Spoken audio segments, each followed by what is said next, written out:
Hello, my NEET 2025, 2024, all the warriors of 11th and 12th standard. Welcome aboard to this 11th standard topic. And many people try to neglect it thinking that, it is difficult. But let me tell you, this topic is actually very fluidic. And initially, it takes some time to, go through the theory. But once you learn the theory, the questions, the formulas are very lallu pallu, very laddu types. So you can easily get the questions answers. See what is there in this particular chapter of fluid statics and dynamics. In fluid statics, it's all about pressure, how the pressure changes with height or depth, right? Then you have the different formulas and the concepts like hydrostatic paradox, barometer, manometer, all those things initially, and Pascal's law. And then we move on to buoyancy and flotation, right? That completes stationary fluids, fluid statics, that means the fluid is stationary. And the next part is fluid dynamics. Dynamics means the fluid is in motion. So, you have things like equation of continuity and Bernoulli's principle. These are the two main things, and on that there are many application based questions like the lift of an aeroplane, Magnus effect, Torricelli's theorem, and Venturi meter, and all of that. Okay, so let's complete this chapter. Let's do this particular chapter. Good morning Krishna, hello Durga, hello Aishwarya, hello NEET undergraduates, hello Sushmita, AR Ravita, Siva Prasad, good morning Kashish, hello Alekhya Bar, nice to see all of you back in full josh and full action. Nice to see all of you. And before we begin, let me also tell you that you have to first of all smash the like button. Please do that right away, right now, in case you have forgotten. Do that and subscribe to the channel. I'll tell you why. Because there are a lot of things happening in online as well as offline space. So if you are in one of these cities, right, be it Delhi, be it Pune, Nagpur, Aurangabad, Bangalore, Chennai, Coimbatore, Madurai, Trichy, Visakhapatnam, Vijayawada, Guntur, Hyderabad, Muzaffarpur, and then in Patiala too. So there are backlog classes being conducted for 11th moving 12th students. Even for the 12th passing out students, most of the centers have a NEET crash course kind of a thing which is going on, right? So you want to experience it, make sure that you participate, you go to the center and experience it. And with regards to online, let me also tell you that right over here, okay, let me just go to our channel, and as you are particularly watching this video, see all the PDFs, all the things are given in this particular magical kit. Check this out, a NEET magic kit.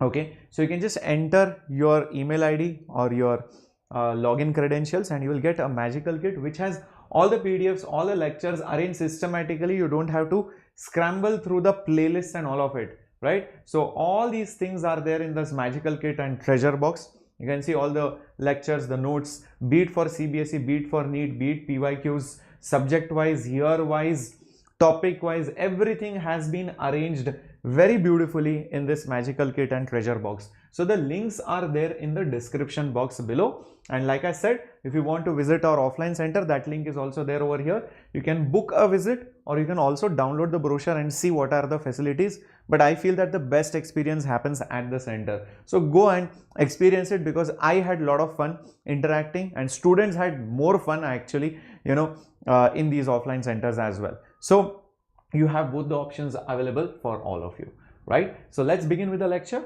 and like I said, we are going to start off with fluid statics. So when we start with fluid statics, the first thing that should come to our mind is what is exactly a fluid, right? What exactly is a fluid? Any people want to add on to this? Is this lesson important? Yes, Sensei. This lesson is important because right now you have time. You cannot keep this lesson as an option. Expect 1 to 2 questions from this particular chapter. Okay, 1 to 2 questions. Yeah. Captain, whether the complete chapter is done in this live? Yes. We are going to do fluid statics and dynamics. Viscosity, surface tension, we'll do it separately. Okay, that will take some more time. I don't want to mix up all the things together because those also involve some concepts. Today only statics and dynamics part. viscosity and surface tension in another lecture. Okay, I hope I have made it very, very clear. Right.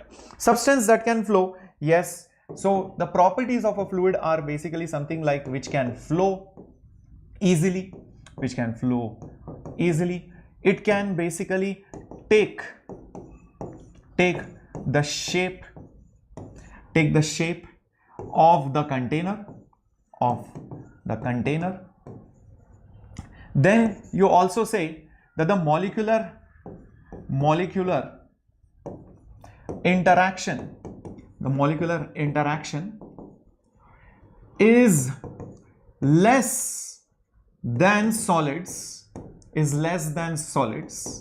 Solid molecules are interacting more, but if you compare with gas, it is slightly higher side, and it is more than that of the gas molecules. Is that right? Also, you would see that the surface of a fluid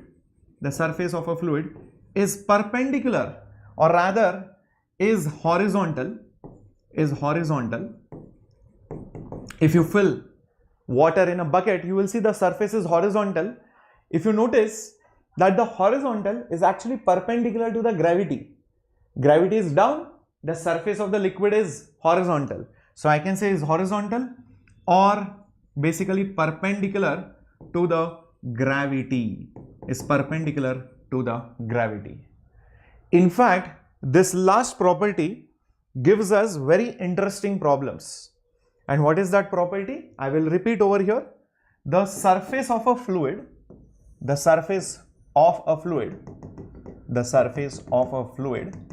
is always horizontal, or in a better way, I can say it is perpendicular to the gravity at that particular place. This is how it is. But is it possible that our gravity only is not downwards? Maybe the gravity only is inclined at an angle. Is that possible, my dear warriors? Think about it. That the gravity itself, is not down, but it is at an angle. I think it is possible. And I'll tell you how it is possible. But just say, for instance, that the gravity was at an angle. Then you will see that the surface of the fluid will also be like this. So I will show the fluid surface in this particular manner. This is very, very, very, very important, my dear students. This particular property. Gravity will be again perpendicular to that particular surface. The best example of how gravity can get tilted and not be straight is taking a bucket of water.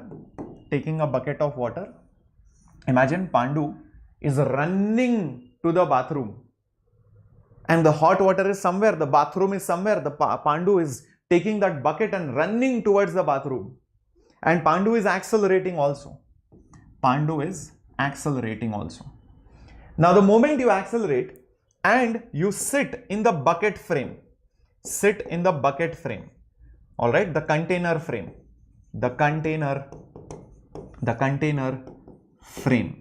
of reference, because it is accelerating. Remember, whenever you are in a car which accelerates, you are pushed back. You experience a pseudo force. If the bus or the car brakes, you feel that you are being pushed in the front and you fall ahead. A pseudo force comes, always opposite to the direction of the acceleration. When you are in a merry-go-round, you are accelerating towards the center. As you are going in a merry-go-round, you are accelerating towards the center. You feel pushed outwards. Again, that's a pseudo force. Is that right? Yep. No, Pandu did not fall. He had bath. That's why he was on time for this particular class. So there is definitely, I would say, a pseudo force, or I would say there is a pseudo gravity which is experienced in this direction. Apart from that, you have your actual gravity in this particular direction, which is the gravity by Earth. So therefore, won't you experience a net force in this direction? Won't this be the net apparent net apparent gravity that you experience. The net apparent gravity that you experience. Everybody clear in this point? Everybody clear with this point? Pseudo force is here, actual gravity is down. So the net resultant by your parallelogram law or your triangle law will be in this particular direction. So now the moment the net gravity is in a particular direction or at an angle, the surface of the fluid should also be like this. Hence, you will see the surface of the fluid is like this. And you can try it out at home also. Try pushing a bucket of water. You will see that the water, in that container, turns, it will make a angle with the horizontal. Just try to do it. You try to push the water here, you will see that the surface, if you push the water here, you will see the surface goes here. If you try to push the water this side, you will see the surface go like this. Have you experienced this? Yes or no? Put up a smiley. Good morning, Krish, Kanan. Seva Prasad, yes, pseudo force plays a very, very important role out here. So, my point is that gravity can be the net gravity which it is experiencing, and it will be a combination of the pseudo force and the actual gravity, because of which the surface of the fluid may not be always horizontal, it might be at an angle. That's the reason why in this statement I mentioned horizontal or perpendicular to the gravity which it is experiencing at that point. Is this very, very clear? Is this very, very clear, my dear warriors? In fact, from this you can have some questions also which were asked in NEET examination, and a question can be something like this. Imagine there was a container. Imagine there was a container, and this side is basically having a length of L, and there was water which was filled in it. There was some liquid or some water, some fluid which was filled in it. Now what happens is somebody takes that container, and what happens is they accelerate that container with an acceleration of A. So what will happen is that the fluid will now make a particular angle like this, over here, and the question would be exactly this one. What is this particular height difference? What is this particular height difference from this point to this point? Or you could be also asked, what is the angle what it is making? So either of the two questions, what is that height or what is that angle which it is making? Okay, what is the angle made by the surface of the water? Okay, in that accelerated container. Everybody with me? Let's try to solve this particular question. Now, as per the theory that we learned just now, the pseudo force and the actual gravity produce a resultant gravity which plays a pivotal role, important role in deciding the actual angle of the surface of the liquid, which is always going to be perpendicular. Great. So let's try to actually think about it. The pseudo gravity will be in this direction, because the force of pseudo force will be m into a. The acceleration part of it is just a. I'll repeat. Since the pseudo force magnitude is ma, the acceleration caused due to the pseudo force, which is pseudo force by mass, will be just a. Fp by m is just a. So can I say the pseudo gravity component is a, the actual gravity component is basically g. I hope this is very, very clear. So therefore, I can get the net resultant over here. I will call it G prime. Everybody with me? And do not forget that this is basically 90 degree. This is because of your pseudo. This is because of your pseudo force. This is your actual.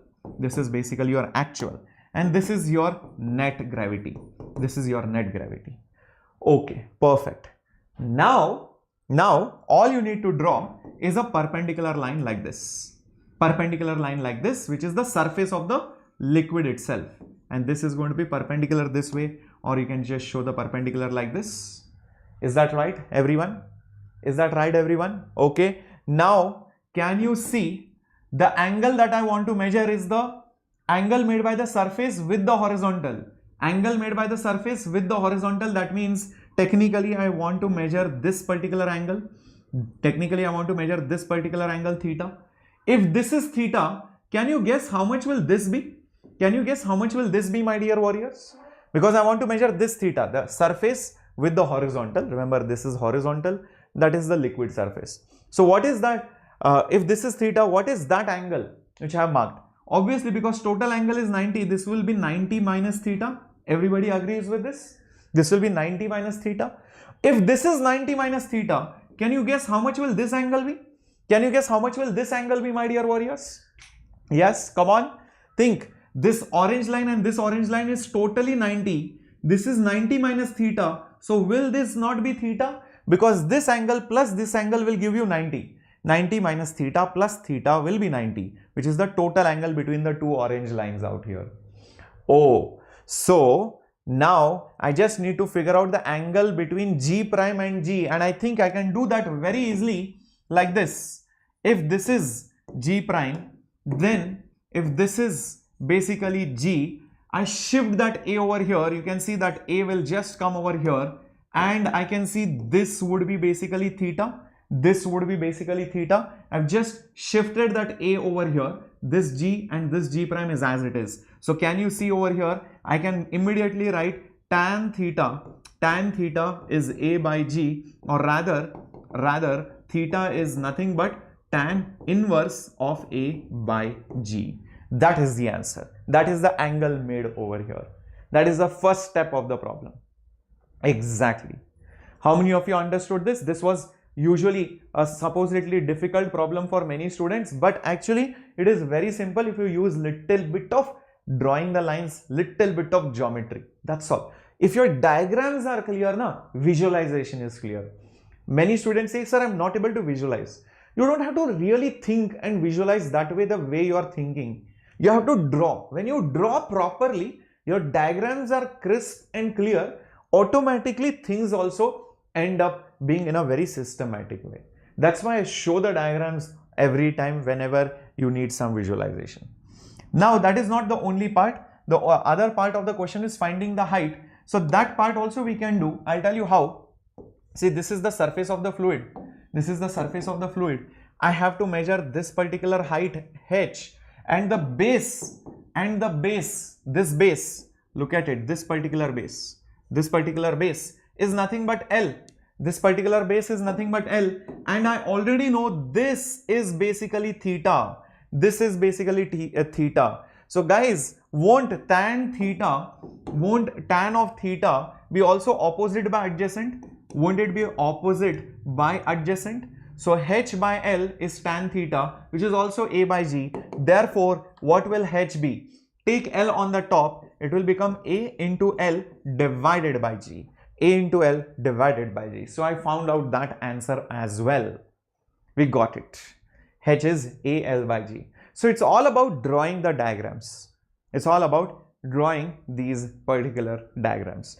Let me also tell you, the same kind of question has come in a slightly different way. Where they made a U-tube. Not the YouTube that you're watching, but this is also called as a U-tube because it looks like a U, the alphabet U. Okay, so it is called as a U-tube, and initially the liquid was filled till here when the U-tube was at rest, but the moment somebody accelerates it, this particular U-tube, what will happen? The liquid levels will change, just like this particular problem. You will see the level will increase here, it will decrease here, the liquid will be filling up this particular space. And the question was very similar. So what is the height difference? What is the height difference between the levels of the liquid in both the limbs? This is called one limb, left limb, whatever you want to call. This is the other limb or the right limb of that U-shaped tube or U-tube device. So think about it. Isn't this problem where you have this particular U-tube which is being accelerated, just like the problem where you have a tub or a container full of liquid, and in that, if the liquid level goes like this, same thing would happen even in this particular tube. Same thing would happen even in this particular tube.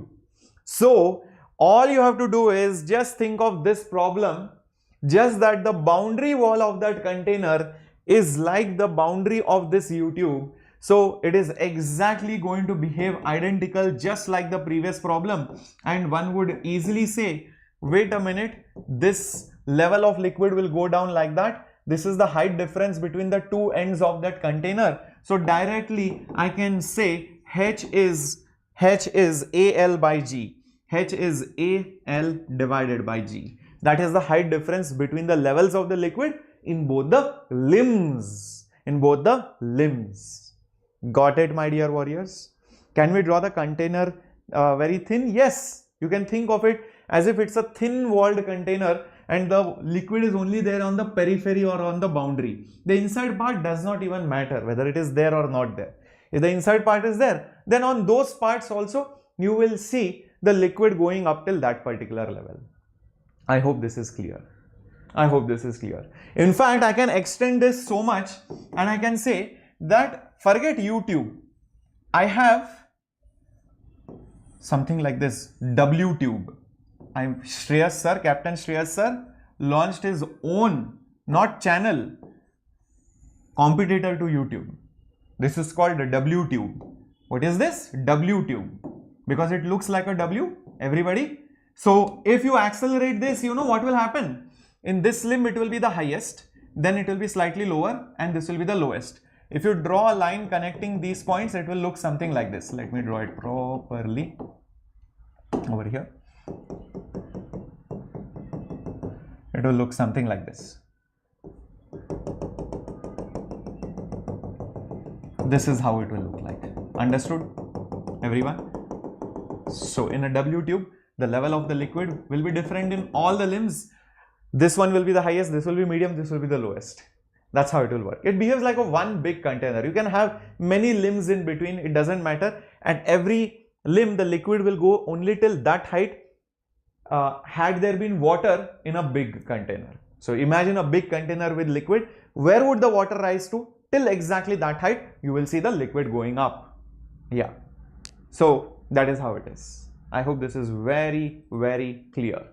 Awesomeness. So that is the first part of this chapter where we have discussed mainly on this particular pointer. The surface of the fluid is horizontal or perpendicular to the net gravity which it encounters at that particular place. Okay. So that part is done. Now let's talk about density, relative density, and then we'll go to pressure and the pressure variations. So basically, if you take a unit volume, 1 meter cube, how much mass is there in it? How much mass is there in that 1 meter cube gives me how dense that object is, be it solid, be it liquid, or be it gas. So density, simply put, rho, is nothing but mass per unit volume, and obviously the units will be in kg per meter cube or gram per cc. And you should know certain values. The density of water is 1000 kg per meter cube, or you can also say it is 1 gram per cc or 1 gram per milliliter. 1 gram per milliliter, because 1 centimeter cube, 1 centimeter by 1 centimeter by 1 centimeter, if you take a cube, that is 1 milliliter. So there is 1 gram of water per cc, or there is 1000 kg of water which is there in 1 meter cube. This is a standard value which you should know. Density of air is very less. It is not 1000. It is like 1.3 kg or 1.29 kg per meter cube. Density of steel is close to 8000 kg per meter cube. That is why steel objects or metallic objects sink inside a liquid like water. If you talk about density of wood, what do you guess? Will it be more than 1000 or less than 1000? Put it up in the chat box. Yes, it is going to be less than 1000. close to 500 or 600 kgs per meter cube. So it is slightly less than that of water. If you talk about ice, does ice float or does it sink in water? Well, we all know icebergs, they float in water. That's why you can see it on the top. So the density is slightly less than that of water. In fact, it is close to 900 kgs per meter cube. Is that okay? So these are some ideas that I have given you regarding the density of water. Yep. Now, what is this term called as relative density? What is this term called as relative density? We just saw what is density. We just saw what is basically density. Relative density is nothing but relative density. Relative density is nothing but density of that particular object or that particular fluid, whatever you are talking about, upon the density of water. Upon the density of water. So it is relative. So for example, iceberg has a density of 900. Water has a density of 1000. So the relative density will be 900 by 1000, which is 0.9. Density of steel is 8000. 8000 divided by 1000. 8000 divided by 1000 is 8. So relative density of steel is 8. Density of mercury is 13,600. So relative density will be 13.6. 13.6 heavier than water. So it's always measured relative to water. If it is more than 1, it will sink in the water. If it is equal to 1, it is equally dense. If it is less than 1, it will float in water. That is the meaning of the term relative density. That is the meaning of the term relative density. I'll just give you some examples over here. So relative density of ice is approximately 0.9. Since density of ice is around 900 kg per meter cube. Till this point, everything is clear, my dear warriors. What is the meaning of density and relative density? Pakka? Done and dusted. Shall we go ahead? Okay. So we are going right from the basics over here, right? So we have talked about density of a liquid and what does it mean by the term relative density and how it is useful to gauge whether something will float or sink. If I immediately tell you the relative density of something is 1.3, you will understand 1.3 means it is more than water, so it will sink. If I tell you relative density is 0.75, you will understand, oh, it will float in water because it is less dense than water. Then we talk about pressure of a liquid or a fluid. See, when you go to a hospital or when you become a doctor one day, you will be measuring what? The blood pressure of the patient. That is one of the first few things which you do for diagnosis, right? What is your BP? Blood pressure. Even the blood vessels experience some pressure on its walls because the heart is pumping, the fluid, which is the blood, is enclosed within the blood vessels and the veins, right? The muscles, everything together, they participate in, constraining those blood vessels. So there is blood pressure which is there in the blood, which exerts force on the walls as well as with the molecules of the blood with each other, on each other. So they exert pressure. So any liquid around us exerts, or any fluid around us exerts pressure, not just on each other's molecules, but also on the walls of the container. That is your pressure of the fluid. And you can experience that pressure by diving inside a swimming pool or in a lake or in the ocean. And you would have seen that as soon as you go inside, you feel little bit heavy, your ears feel pressurized. And if you go deeper, how many of you can go at least 10 feet inside water? Raise your hands or put it up in the chat box. What is your achievement till now? How deep have you gone inside the, swimming pool? Yes. Thank you, Siva Prasad. I cannot pronounce that name, whatever you said, but I am pretty sure you can. I am not a doctor, but you are going to be one. I am going to make you a doctor. That is my role over here. Okay. When will the other part be done? Abhishek will be doing it very soon. Okay. Very, very, very soon. Don't worry. Yeah. Like I said, within the next 3 weeks, the entire thing will be done. Entire syllabus is going to be done. Yep. Yes, correcto. So basically what happens is, as you go deeper, you experience more pressure. And if you see, if you go high up on the mountains or in the aeroplane, you feel that your ears are suddenly trying to expand, your ear pops out, right, in a ghat section, or if you are on a tall mountain. So that is because of low pressure. So pressure is there by atmosphere and it changes with height and depth. Also pressure is there within our body. Pressure is even there in a toothpaste, because when you squeeze a toothpaste, the paste comes out, so there is pressure which you are applying, right? Even when you push a syringe, you are giving an injection. Just picturize yourself. How many of you have dreamt of giving an injection to someone just because you are a doctor, and maybe you just took a fake syringe and maybe you caught hold of your younger cousin or small kid running around somewhere and you're like, hey, I'm a doctor and let me give you an injection, and try to scare those kids out there. So even that syringe exerts a pressure on the fluid inside over there, right? So pressure is nothing but how much force you experience per unit area. So if there is lot of force concentrated in a small area, the pressure is higher. But the same force, if it is spread out everywhere, then the pressure is going to be less. The pressure is going to be less. So that is basically the pressure of a fluid. And that's why I will say pressure is nothing but the force per unit area. This is the force per unit area. What are the different units of pressure, by the way? The different units of pressure is Pascal, which is also 1 Newton per meter square.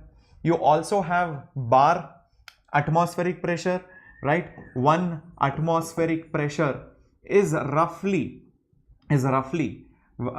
around 10 to the power 5 pascals. 10 to the power 5 pascals. You also have bar. 1 atm is roughly 1 bar. So all these are the different units of pressure. So 1 Pascal is when you apply 1 Newton of force in 1 meter square area. That is the meaning of 1 Pascal. Keep this in mind. These are the SI units. You can also write dyne per centimeter square and all of that. So those are the different units of pressure. Great. If area is small, pressure will be more. If the area is big, the pressure will be less. Cool. Now comes the main first law that you are going to see in this particular chapter. Yep.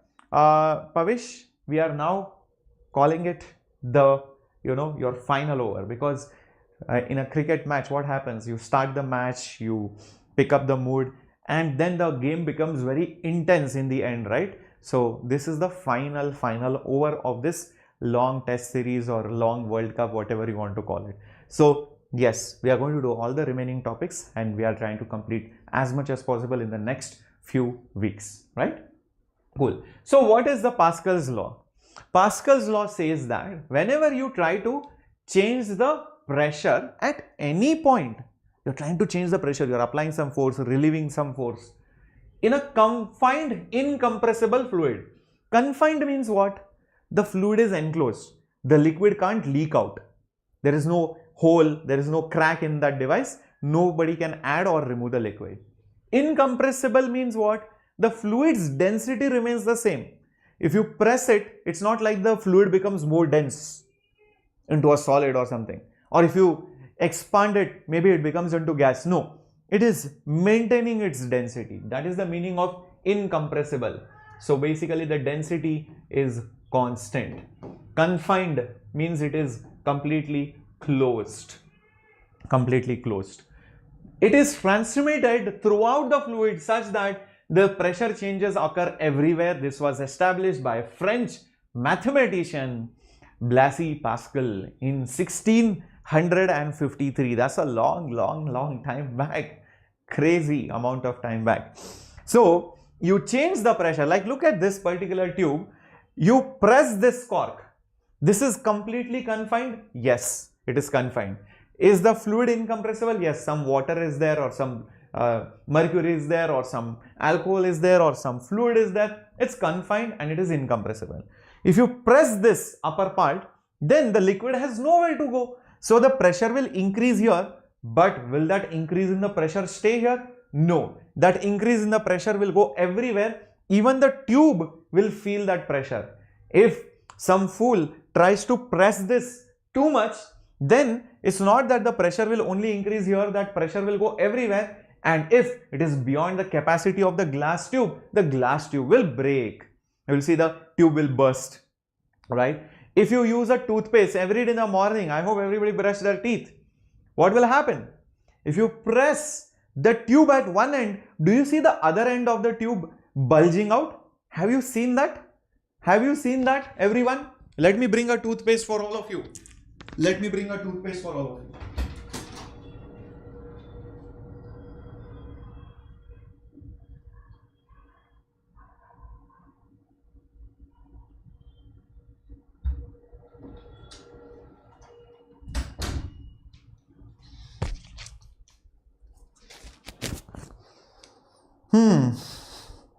How many of you want to be dentist?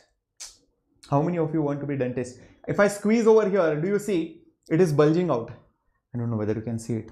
See, it is bulging out over here. I'm pressing this, it is bulging out over here. If I press over here, can you see it is bulging out below? Can you see it is bulging out below? So pressure applied here is transmitted here. Pressure applied here is transmitted here. The pressure goes everywhere. The pressure goes everywhere. It is going to spread out. That is basically your Pascal's law. In fact, this is like your heart pumping also. Your heart pumps. It applies pressure. Will that pressure stay there? No, it goes throughout your body. Throughout your body, you are also enclosed. It's not like your hand is cut and the blood is oozing out like a fountain. It's also closed chamber, but it's a complex network of pipes, small pipes coming from the heart to every end of your body. Isn't that right? And all the pressure applied or at the heart, is getting transmitted throughout the fluid, everywhere throughout the body. That is a beautiful application of Pascal's law. How many of you knew about this? How many of you did not know about this? Let me know in the chat box quickly. That heart pumping the blood is actually an application of Pascal's law. Right? So this was given by Pascal long time back. So the pressure here, pressure here, pressure here, pressure here, pressure here, everyone will be equal. Pressure gets distributed equally. One of the application of Pascal's law, apart from heart pumping, syringes and toothpaste and you pressing the cork of the test tube and the pressure increasing in the tube, is lifting something. And this is called as a hydraulic lift. Hydro is basically associated with water or some fluid. Hydraulic is something which is associated with water. Lift means you lift something. So that's why hydraulic lift. Have you seen in a garage? If you have visited a garage or some shop somewhere where cars are being serviced, you will see the car will be lifted up. Who lifts the car up? 5 people, 6 people, 7 people, they lift the car up? No, right? There is some machine which lifts up the car. You might have wondered how this machine works. Actually, there is fluid pump here. Believe me, this car might weigh a lot. But even with a small mass, you can lift this car up. I'll tell you how. Just imagine this. There is a cylinder here. This area is more. Let's call this area. Oops, I don't think you can see it. Let me call this area as A2. The force applied over here is F2. This particular area I will call it as A1. And over here, what I will do, I'll place a small mass. Let's say I call it M1. And this mass will apply some force over here, and that will be M1 into G. That will be basically M1 into G. I hope you can see it. If you can't see it, let me just draw it properly over here. This mass will apply a force over here. That will be basically M1G. This car will also have certain mass. Let's say I call that particular mass as M2. That car's mass will apply some force downwards, which is the weight, which is nothing but M2G. If I put a mass here or if I put the car here, there is a pressure change. That pressure will be transmitted everywhere throughout the fluid, right? Because it's a closed, incompressible fluid. So can I say now that the pressure here the pressure here at this point will be also the pressure here at that point. P1 will be equal to P2. This is directly via Pascal's law.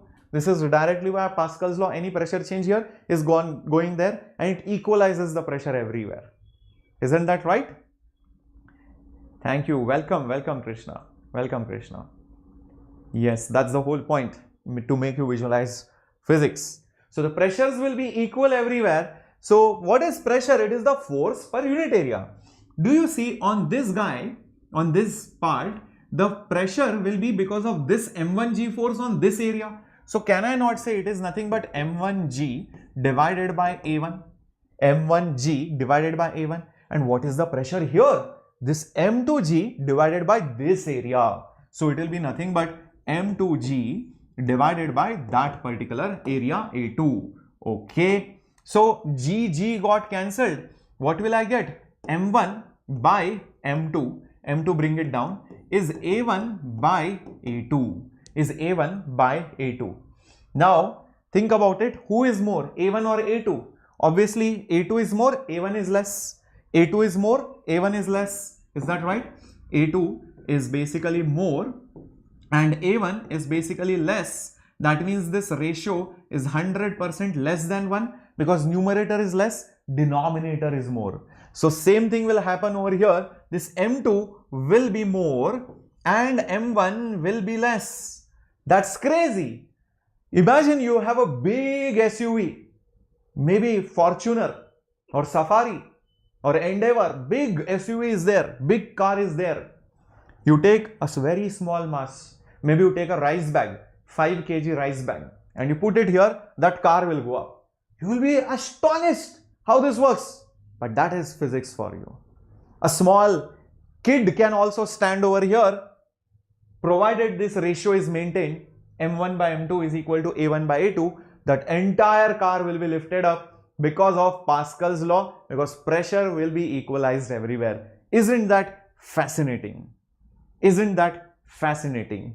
That the pressure got transmitted equally everywhere. Just like I told you over here, everywhere the pressure goes off equally. So there was a cylinder here, piston here, cylinder here, piston here. This car applied a force of m1g on this area A2, so pressure was m2g by A2. This mass which was kept over here, this applied a force of m1g on this area A1, so m1g by A1. I saw g got cancelled, so m1 is here, m2 is here, I brought m2 down, I brought A1 on the top. So I saw that this area is small, this area is big. So numerator is less, denominator is more. So the ratio is less than 1. Same thing should happen here. M2 will be more, M1 will be less. M2 will be more, M1 will be less. So a small mass can lift a heavy mass using Pascal's law. This is called as a hydraulic lift concept. Hydraulic lift concept. I hope Vyagya it's very, very clear. Yes, it's very fascinating, Susmita. Physics is God, very true, Matan Ravi. Right? In fact, there are some questions on this as well, hydraulic lift. So before that, a simple question on pressure. There are 2 thigh bones, femurs, each of cross-sectional area 10 centimeters support the upper part of a human body of mass 40 kg. This is not a bio question, this is physics question. Estimate the average pressure sustained by the femurs. This was in exercise 9.1 NCERT. So all you need to do, the cross-sectional area is already given.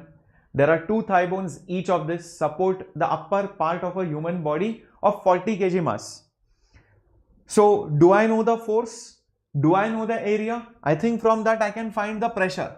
I can find the pressure, because pressure is force divided by area.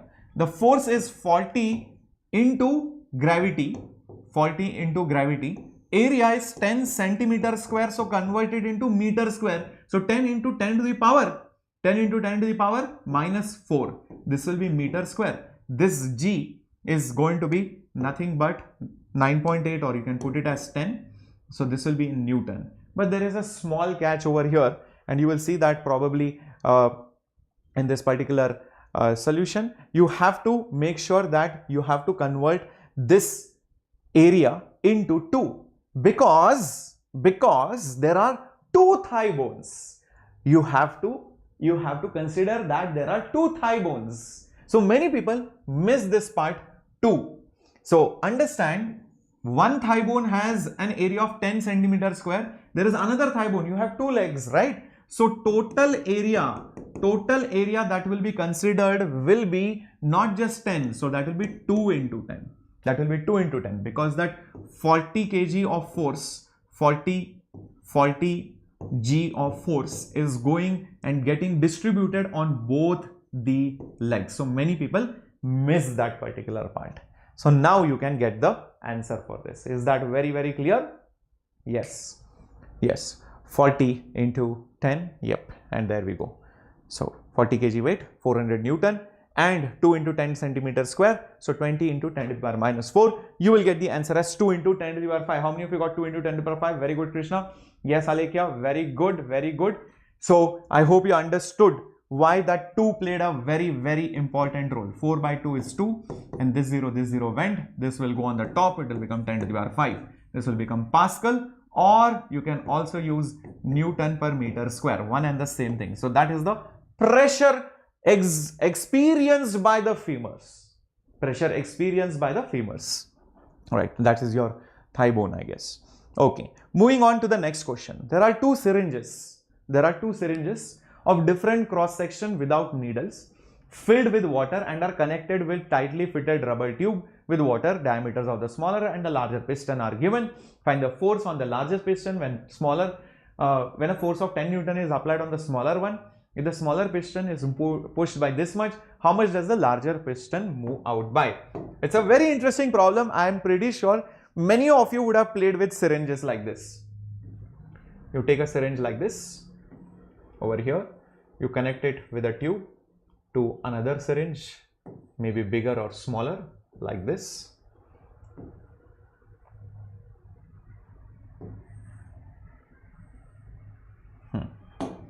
And then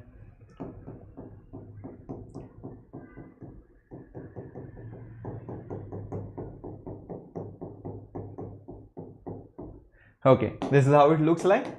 So what are the diameters of the smaller and the larger piston? 1 centimeter and 3 centimeter respectively. So basically this is given to be 1 centimeter and this is given to be 3 centimeter. Perfect. And what is also given to you is that on the smaller piston you are applying 10 Newton force. On the smaller piston you are applying 10 Newton force. So the question is, what is the force exerted on the larger piston? Force exerted on the larger piston. Don't you see, this is a completely enclosed liquid. That too, it is not compressible. So think about it. Pascal's law is applicable. So by Pascal's law, I can say pressure on the smaller one will be the pressure on the larger one. The pressure on the smaller one will be the force, which is 10 Newton, by the area. Area is pi diameter square, which is 1 square, by 4. Pi r square is the area, but if you write it in terms of diameter, remember the area of cross section. The area of cross section is basically pi r square, but if you write radius as diameter by 2, then it will become pi d square by 4. So that is why I have written pi into 1 square by 4. Next thing, on the larger side, the force I don't know, but the area will be pi into 3 square by 4. Some of you will be like, sir, you did not convert centimeter into meter. I deliberately did not do that. Am I correct or am I wrong? Did I do a mistake or did I not do a mistake? Let me know, because the upper part of this equation is in Newton. The bottom part is in centimeter. Is this right or is this wrong? Have I done it correctly or have I done it wrongly? Think about it and tell me. Well, if you are thinking I had to convert it into meters, think again. If this is in centimeters, even this is in centimeters. So anyways, the units will get cancelled on both the sides. The upper part is in Newton. So even the force which I will get will be in newtons. So I did not really have to convert the units because both the sides were looking identical, had similar units. So they got cancelled out. Yes, centimeters will cancel out. So pi cancel, 4 cancels. So 10 by 1 will be F by 3 square, which is basically 9. So therefore, the force will be 9 into 10, which is basically 90 Newton. And that is what the answer should be also. Yes, it is 90 Newton. It is basically 90 Newton. Is that clear, my dear warriors? That is the first part of the problem which we have done. What about the second part? The smaller piston moves by 6 centimeter. How much will the larger piston move out by? Okay, this is also interesting. Think about it. If the smaller piston moves this much, then it will displace some amount of fluid. If it has moved by basically 6 centimeter, some volume of the liquid got pushed inside this tube.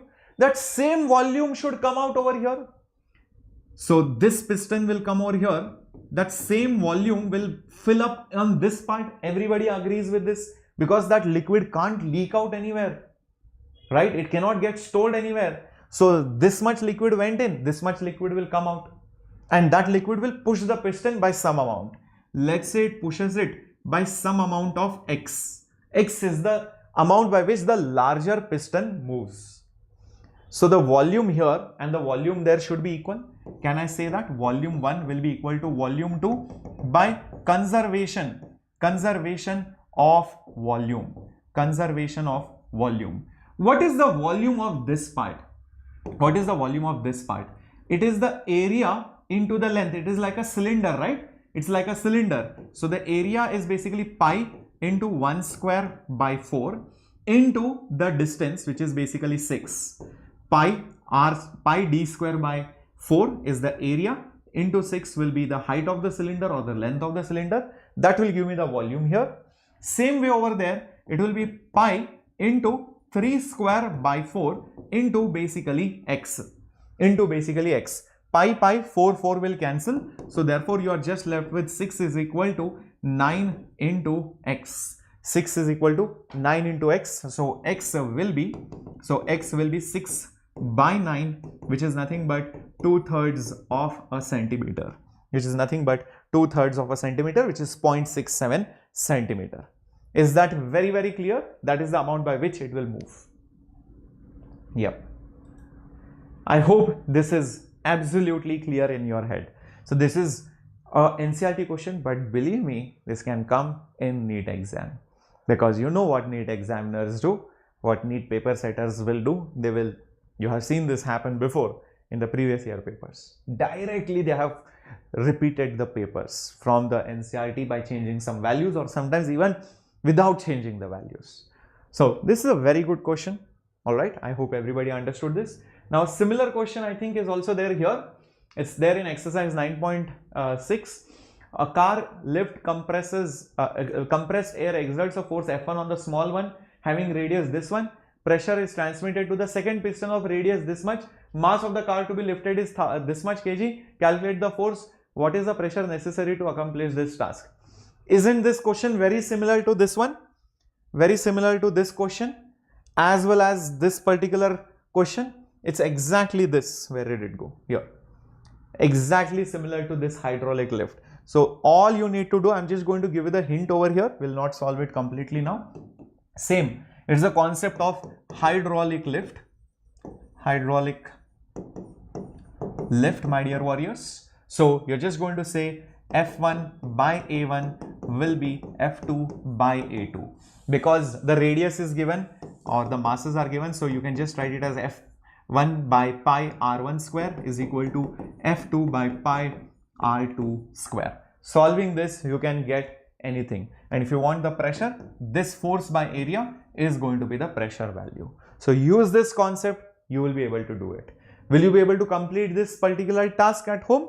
It's the same hydraulic lift concept. F by A, which is pressure, is going to be the same. This is according to your Pascal's law. Pascal's law. Give me a thumbs up quickly, then we'll go to the next concept or the next problem. Everybody. And I hope you have smashed the like button already. And if you have not done that, what are you guys doing? What are you guys doing? Okay, cool. So let's move to the next part. You can see it's exactly the same thing what we just discussed. And now we come to this amazing concept called as hydrostatic pressure. So let's hear this story of Pandu and what Pandu experienced in his life because of the Earth's atmosphere. So, okay, once what happened, by the way, this is the Earth's atmospheric level. Okay, this is the 300-400 kilometers range of Earth's atmosphere. Remember, Earth has stratosphere and all these things till ionosphere. So around 200-300 kilometers of air is there from the surface of sea level till the last layer of the ionosphere. This is the upper layer of the atmosphere. This is where the atmosphere ends. This is where the atmosphere ends. And this is basically your sea level.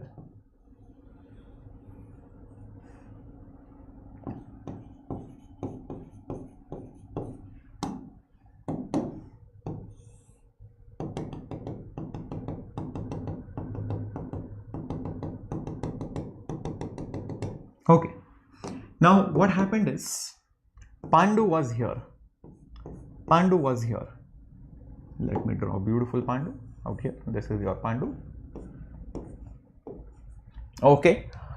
Now this Pandu is standing peacefully at sea level on the ground over here. And Pandu is going to experience a lot of forces on him. Obviously his own weight is there. The normal force from the ground is there. But at the same time, there is a force experienced by Pandu because of the Earth's atmosphere. You're like, why? See, although the gas is invisible, does not mean it is not there. There is a whole chunk of gas on Pandu's head. You cannot see it, but it is there. You will feel it, but you are so used to it that you do not bother about it. You are used to air. It's not like, oh, sir, there is air around me. Oh my God. You won't say that because come on, you are like used to air. From birth, you have been, breathing in and breathing out and you feel the air. So it's nothing very fascinating. So you're just used to it. It's only when you do it for the first time, it is very interesting. But second, fourth, fifth time, then it is no longer interesting. So understand, on Pandu's head, there is this column of air. There is this column of air which Pandu is always holding. Pandu is always holding. So maybe let's show like this. It feels as if Pandu has the burden. Pandu has the burden of this air column's weight on him. Air columns weight on him. Everybody is getting that feeling now? Yeah? Awesome, awesome. Yes, my birds will be doing everything, bacha. Don't worry about it. Correct. Yes. Now, Pandu felt too burdened. He was like, my God, sir, there is so much of burden on my head. Already exams burden is also there, which is not seen here. So what did Pandu do? He went to the Himalayas. He went to the Himalayas. Okay, he went on the top of a mountain and he stood there. What do you think will happen to Pandu's burden over here? Will Pandu's burden increase or will the burden reduce? Answer in the chat box. When Pandu went on top of a mountain, okay, thinking of getting some nice peace and solace and he wanted to be away from everything. Do you think Pandu's burden will increase or will it decrease? Thank you, Dhanu, so much. Yes, definitely. Shazla Zia, I'll be definitely doing it. Don't worry. Yes. Hello, Asha Parvi. Yes, it's going to reduce because the amount of air column on Pandu's head is going to be much lesser. So the amount of the weight of the air is lesser because this much chunk of the air is no longer there. This much chunk of the air is no longer there. He has to support smaller burden of the weight of the air column. So the force exerted on Pandu's head is less. Here the force exerted on Pandu's head is more. So if I talk about this situation, P1 versus P2, because the force is less here versus here, so here the pressure is more, here the pressure is going to be less. P2 is less, P1 is going to be more. Then Pandu felt very happy about it and he thought, okay, now I need a vacation.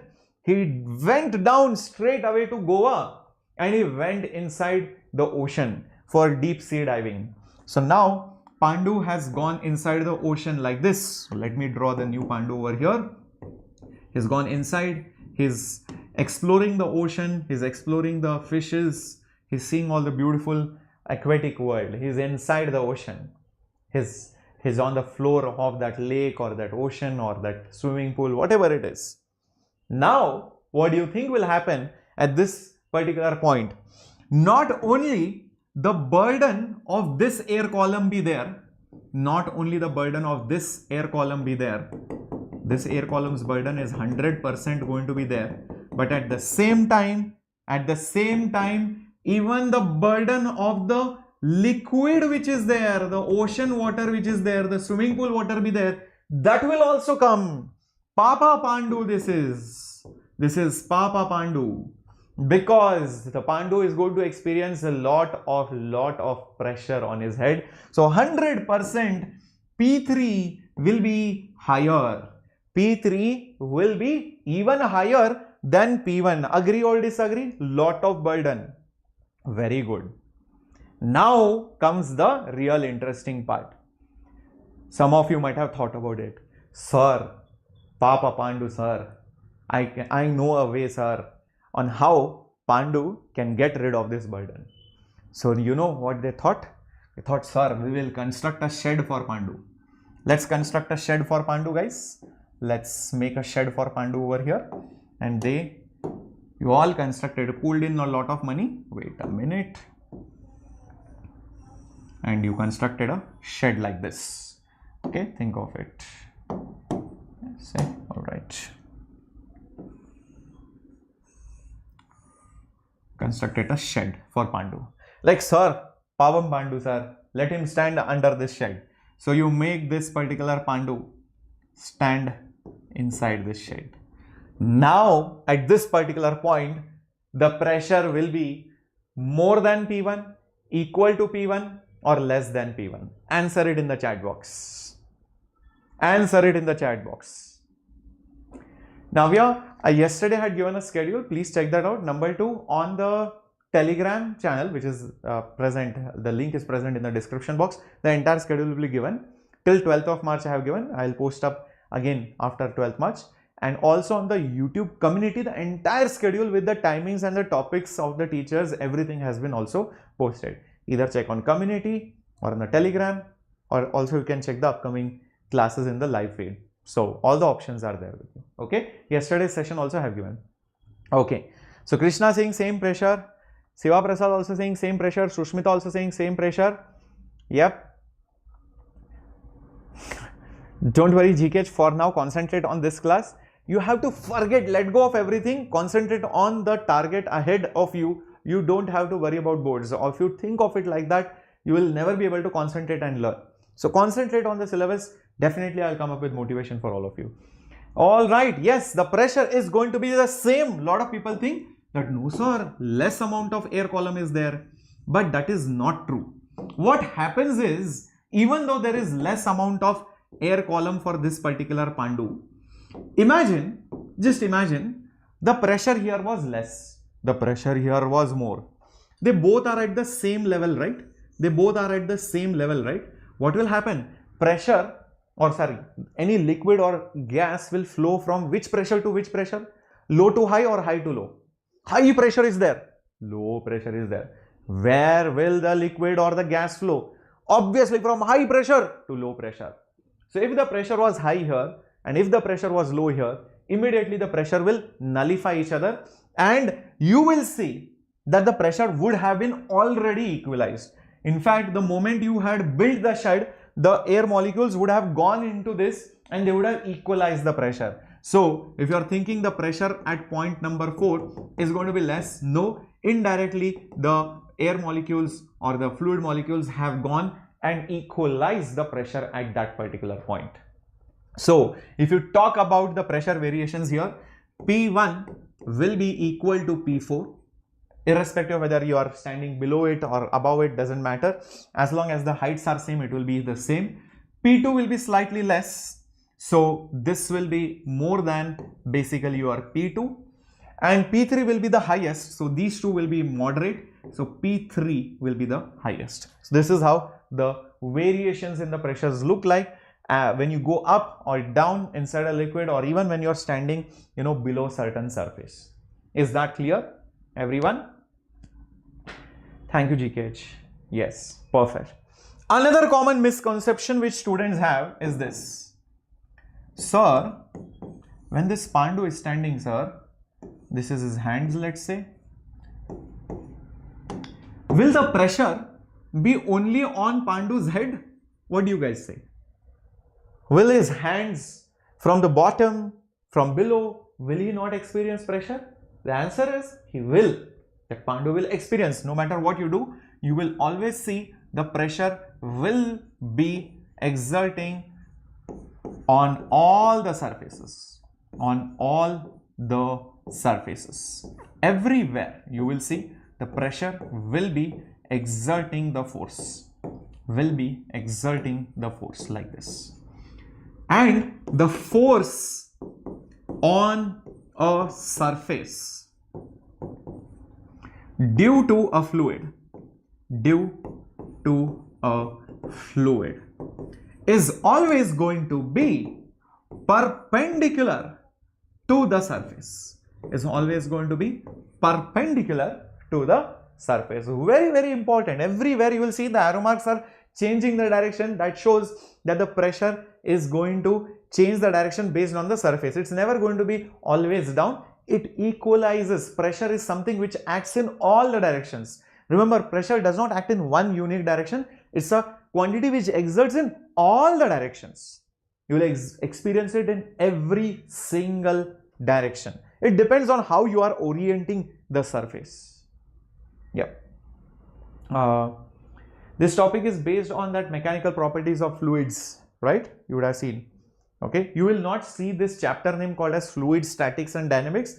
This is the name of the chapter given in NEET and JEE. So if you are in any coaching, most of the times you will not see the chapter name as what is given in NCERT. You say any NEET coaching, any good ones or popular ones, they will always call the chapter name as fluid mechanics or fluid statics and dynamics, something like that. Okay, very rarely you will see chapter being named as mechanical properties of fluids and matter and all of that. Okay, because it's better to be dealt separately. So the NCERT flow is slightly different. Our NEET flow is slightly different, but we end up covering everything. Don't be scared. So in this chapter, this part was here, this you taught before. Don't worry. The order will change, but everything will be covered. Okay, I hope this is very, very clear. Right. And specifically this happens with 11th standard physics a lot. And the worst part is students are very new to NEET and NCERT and all these things. And all this confusion happens specifically in 11th standard physics. Because the textbook is some way, the teaching is some way, and this happens only with NEET or JEE students. So it takes some time for some kids to get accustomed to it, but you will realize it later and oh, everything was done. This flow in NCERT looks very weird. In NEET, it looks very systematic. Okay, so we have done this also, right? Next thing that we will be talking about is how this pressure changes with height or depth, right? So we just saw that the amount of column of the liquid will definitely affect the pressure at different points. So there is a formula for that. And we'll easily derive it. Imagine you take a small section of the fluid, and let's say the section of the fluid has a height of dx, or let's say dy. The height of the fluid section is basically dy. And let's say the area of the cross section, of that particular section which you have taken is basically A. The mass of that small section is going to be dm. Therefore, there will be a force down which will be dm into g. dm into g will be the force of that small element of that fluid which I have taken. Area of cross section, small thickness dy, and dmg is the force exerting downwards. Now, here is what I will do. I will show the forces at different points due to the fluid around it. So let's say the pressure here, exerts a force like this. the pressure here exerts a force like this. Remember, it has to be always perpendicular. And the pressure here exerts a force like this. Exerts a force like this. If the pressure here is P, then the area is A. The force will be pressure into area. Pressure into area is force. Here, the pressure won't be the same. Let's say it is P plus dP. Why P plus dP? Pressure here and pressure here won't be the same. The variation will be very small because the height is also very small. That's why P plus dP into basically A will give me the force. Is that clear? Everybody with me on this? The force on the top will be perpendicular. It will be pressure into area. From below, pressure into area. Now this entire thing is at equilibrium. Remember, this entire thing is at equilibrium. Equilibrium. It is stationary. It is static. That is why the name of the chapter is static, fluid statics. So for a static, stationary, equilibrium fluid, for a static or a fluid at equilibrium, all the forces should balance each other. The net force should be 0. So the downward force is basically dmg. dmg plus, I think you have P plus dA, P plus dP into A. P plus dP into A is the net downward force, will be balanced by the upward force, which is nothing but P into A. Which is nothing but P into A. Upward force will be the net downward force. Let's see what happens next. dm. What is the value of dm? dm is the small mass which is present here. That mass will be density into volume. Will be nothing but density into the volume. What is the volume? Because mass is density multiplied by the volume. And what is the volume? Volume is nothing but area multiplied by the height. Volume is nothing but area multiplied by height. What is the area? Area is nothing but A, height is nothing but dy. That's why the mass present here will be density, which is rho, area, which is A, height, which is dy. Is this part clear? Everybody with me? Expand this bracket, it will become PA plus dPA is equal to PA. Is equal to PA. PA got cancelled. So I am just left with rho. Oh, sorry, I forgot the G over here. My bad. Let me just write that G over here as it is. Okay, now it is fine. Alrighty. So rho A dy into G, PA got cancelled. Shift that over there. Will be minus dP into A. AA also got cancelled. So rho dy G. So rho dy into G is equal to minus dP. Therefore, dP by dy is equal to dP by dy. Take the minus sign over there. Is minus rho G. Is minus rho G. That is the final answer. dP by dy is minus rho G. What is this quantity called as? What is this quantity called as? This quantity dP by dy is called as, see, what is there in the numerator? dP, meaning change in pressure. dy, change in height. So change in pressure with height, that is called as the pressure gradient. What is it called? Pressure gradient. Pressure gradient. Rate of change of pressure with height. How is the pressure changing with height? That is the formula, which is minus rho G, density into gravity. Exactly, pressure gradient. You can watch it GKH, but we'll be having special classes over there. But if you want to watch it here, you can definitely watch it GKH. Yes. Yes, Sensei, if you watch only my classes with my notes, with PYQs and the test series which I give you and the assignments which I give you and the books, whatever I have told you, that will be more than sufficient to crack NEET. But you need to solve PYQs, you need to solve NCERT, you need to also solve some assignments, some DPP, some book which has some NEET level questions which are also non-PYQs like Tattva or something. Then only you will be fully prepared. That confidence level will come. Otherwise, you will not be fully confident is what I would say. Okay, why is there a minus sign? Why is there a minus sign? Because as you go up, actually speaking, the pressure decreases. That is the reason why the minus sign is there. So I'll just put it over here.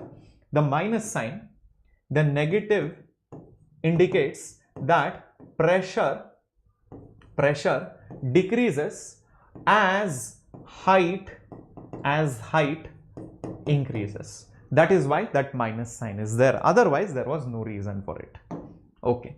Now, there is a formula which you get based out of this that looks somewhat like this. Imagine this is the surface of a liquid. This is the surface of a liquid. This is the liquid or the gas, whatever you want to call it. And you want to measure what is the pressure at this particular point. You want to measure what is the pressure at this particular point, and this point is at a depth of h from the surface, and the pressure on the surface is completely different, obviously. Let's say the pressure is P0, and let's say the density of the liquid is given to be rho, and let's say the gravity at that place is downwards, which is g. So the pressure on the surface is P0, pressure at some depth h I want to know. How do I calculate it? The answer comes from this particular formula, which is dP by dy is minus rho g. So let's start with that. dP by dy is minus rho g. Let's rearrange it. Therefore, dP will be equal to minus rho g into dy. Let me define what y is, what dy is, what dP is, etc. Only then you will understand it. See, what I will do is, imagine you take any reference line.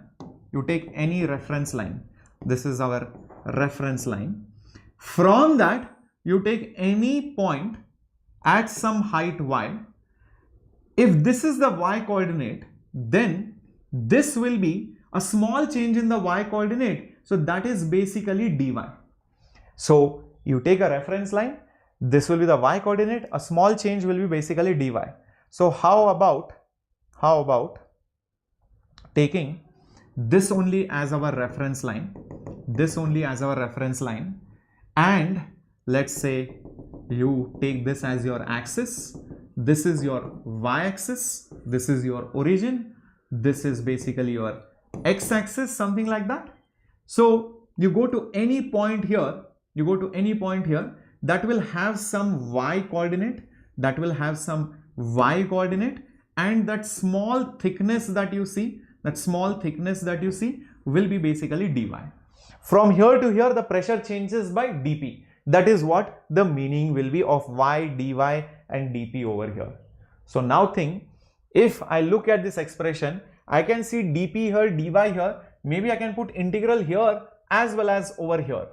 Only thing is, what will be the limits of this particular integration? My y coordinates begins here for this point. So it starts from 0 and it goes up till h. So from 0, it goes up till h. At this point, the value of my pressure is basically P. At O, the value of the pressure is P. As I go up, the value of the pressure becomes how much? P0. So it will go up till P0. So those will be the limits of the integration. So this will become P0 minus P, because dP's integration is just P. So you first put P0, then put P, is minus rho g. You put h first and then you put 0 next. That's what it is going to be. So P0 minus P is minus rho g h. Shift this rho g h here, shift that P over here. So P0 plus rho g h is basically P, or I can just say P is equal to P0 plus rho g h. This is another amazing formula which you should know. Is that very, very clear? P is equal to P0 plus rho g h. Pressure at this point is not just this pressure plus the rho g h value. That is that extra pressure which has come because of the fluid, because of the liquid which is present over there. All right. Yes. I hope this is clear. I'll make a separate video on what all books you can use for studying for NEET preparation. Don't worry about it. We'll discuss this post the class, okay, or else we will deviate from the content. Great. Okay, everyone clear about this? Shall we go ahead? P naught is the pressure on the surface, rho is the density of the liquid, g is gravity, h is the depth at which you are. Oh, by the way, if you go up, then what will happen to the formula? If you are not going below, if you are going up, okay, then it will be not P naught plus rho gh, it will be P naught minus rho gh, because when you go up, pressure it reduces. So if the pressure here is P naught, pressure at this point will be P naught minus rho gh. That's the only difference. Okay, very good. Let's move on now to the next concept called as the hydrostatic paradox. It looks like these containers are dancing. It looks like these containers are dancing, and truly they are, because you know this container is rectangular, this is like a funnel, this is like a triangle or a prism, this is some weird shape, this is again like a weird shape. What is common in both all of them is that there is a pipe connecting them. There is this pipe connecting them, and all these containers, actually those containers are not seen properly. The containers were like this. I'll have to draw it separately. I think it didn't get printed. The yellow part is the container. The containers are like this. They are all connected together. They could be of any shape or size, doesn't really matter. What you will see is, as long as the liquid filled inside of them is the same. What did I say? As long as the liquid filled inside of them is the same, you will see that all the containers will have the same height of the liquid, will have the same height of the liquid. Why is it a paradox? Paradox means you feel something, but it is something else. Many people think, sir, this is small container, sir, this is big container. Big container means more fluid. So more fluid means more water will exert more force. So this level will go down, and this Chintu Mintu container is there. In the Chintu Mintu container, that liquid level will go up. No. Doesn't matter whether this is small, this is big, oddly shaped, any weird shape, doesn't matter, as long as the containers are connected, as long as the liquid is the same, the height is the same. Because we just saw that the pressure at any point only depends on the pressure at the surface and the depth and the liquid. That's all. It does not depend on how you reach this point. You can reach this point anyhow. So what happens is, if you end up measuring if you say that the pressure at this point or this point, because all of them are exposed to the atmosphere, so let's say that pressure is basically P naught.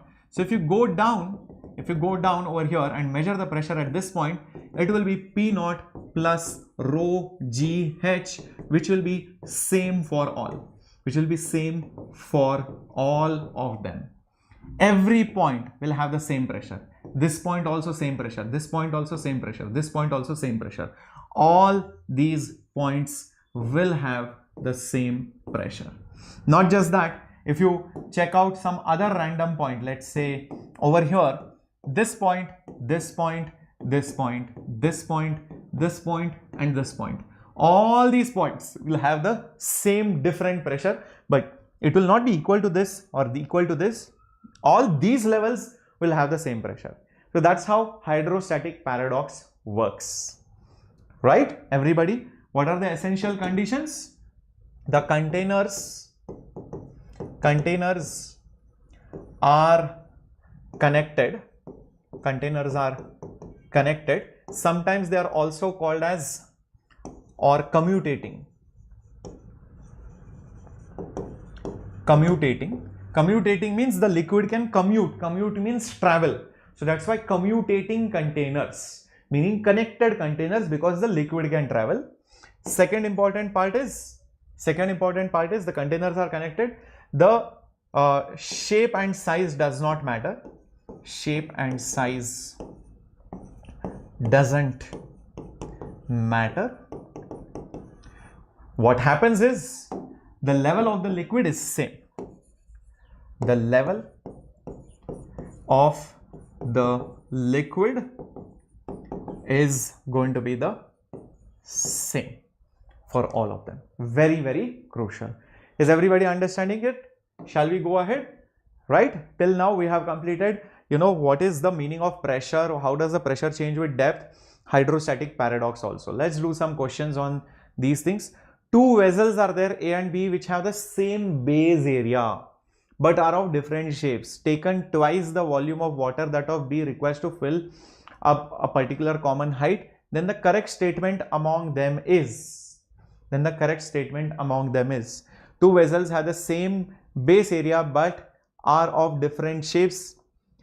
A taken twice the volume of water than B required to fill up to a particular common height. So come on, think about it. This is A, this is B. Maybe A is like this, maybe B is like that or something. This is A, this is B. This area and this area both are equal, that is what is given to you, till a common height, that means this height and this height are equal. So the liquid volumes could be different, but the heights are equal, the areas are equal. What do you think? The pressure at the base area of A and B, are they same, not same? They weigh the same, vessel B weighs twice of A. What do you think about this particular statement? Alikya saying A, Krishna saying A for Ames. What about others? Come on, my dear warriors. Perfecto. See, as long as the height is same, outside pressure is same, the pressure at the bottom will be just nothing but P naught plus rho GH. That's all. So it will be just P naught plus rho GH, nothing else. So it will be the same for both of them. Yes, answer is A, right? Height is same, rho is same, P naught is same. So what is preventing them from becoming same? Obviously it should be the same. Okay, so the shape and the size does not matter. I just mentioned shape, size does not matter. As long as the level is the same, you will see the pressure will be also the same. Correct. What is the pressure on a swimmer 10 meters below the surface of a lake? What is the pressure on a swimmer 10 meters below? Come on, think about it. What do you do? So all that you need is the formula. P is nothing but P naught plus rho GH. Usually the atmospheric pressure is 1 atm. 1 atm is close to 10 to the power 5 pascals approximately. Density of water is nothing but 10 to the power 3 kg per meter cube. That is the approximate density of water. Acceleration due to gravity is 10 meters per second square. Height of the or the depth of the person who is swimming is 10 meters. Okay, so this will become 10 to the power 5 pascals. This kg, meter, everything, if you cancel, it will become pascals only, there is no doubt. 10 cube into 10 into 10 will become 10 to the power 5. Again, this will become pascal because everything is in SI unit. So 10 to the power 5 plus 10 to the power 5 will make it 2 into 10 to the power 5 pascals. So that is the pressure at that depth of 10 meters. 2 into 10 to the power 5, approximately 2 atm. Yes, it's approximately 2 atmospheric pressures. 2 atmospheric pressure, because 1 atm is roughly 10 to the power 5 pascal. Exactly. Very good, Raj. Mani, very good, Krishna, very good, Sushmita, awesomeness, Yujita, perfecto, Alekhya, awesomeness. Okay, in fact, if you go deeper and deeper, you can just change the value of this height. You will see the pressure will keep on increasing and increasing. Very nice. Moving on to the next one. The density of atmosphere at sea level, atmosphere, not water, atmosphere, air, is this much. Assume that it does not change with altitude. Actually speaking, it changes, because when you go up, air becomes more thin, density will become less. But assume for the sake of problem, and if you have to, if it is given, you have to assume it. How high would the atmosphere extend? Meaning, there will be a point where the pressure will become zero. Because as you go up and up and up, what will happen? Pressure will keep on decreasing, finally it becomes zero. After that, what is there? Nothing will be there. So how high will the atmosphere be? That is the question. So think about it. If this is the level at which the pressure is P naught, you keep going up, finally the pressure over here is zero, and this is the height. then I will use the formula P is equal to P naught minus rho GH. Remember, you are not going down, you are going up this time. When you are going up, it will be minus. When you are going down, it will be plus, right? As you go inside deeper, it becomes more pressure. When you go up, pressure becomes less. That's why the minus sign.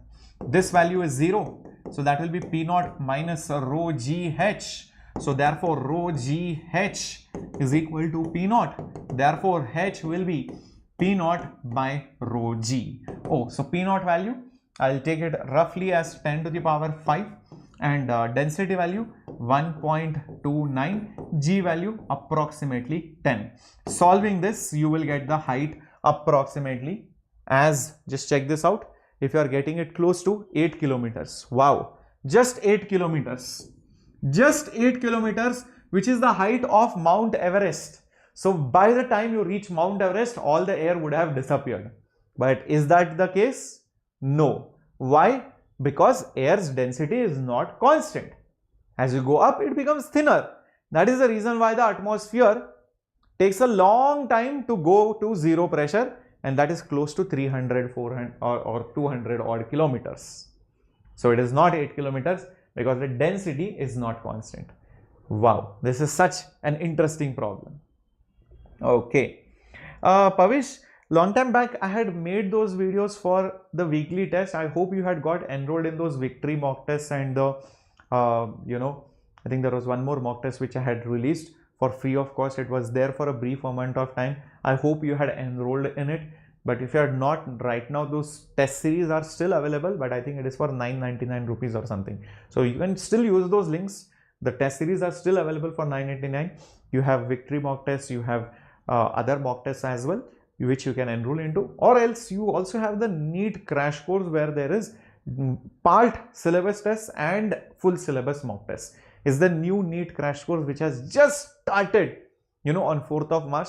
You can enroll in it. It is called the NEET Crash 3.0. The entire syllabus with test series, assignments, Tattva modules are given to you. It's for 4,000 rupees. Okay, link is again there in the description box. You can check it out. You can enroll in it and you will find the best real good quality content in that without any hassle to have visit any other site or any other coaching after it.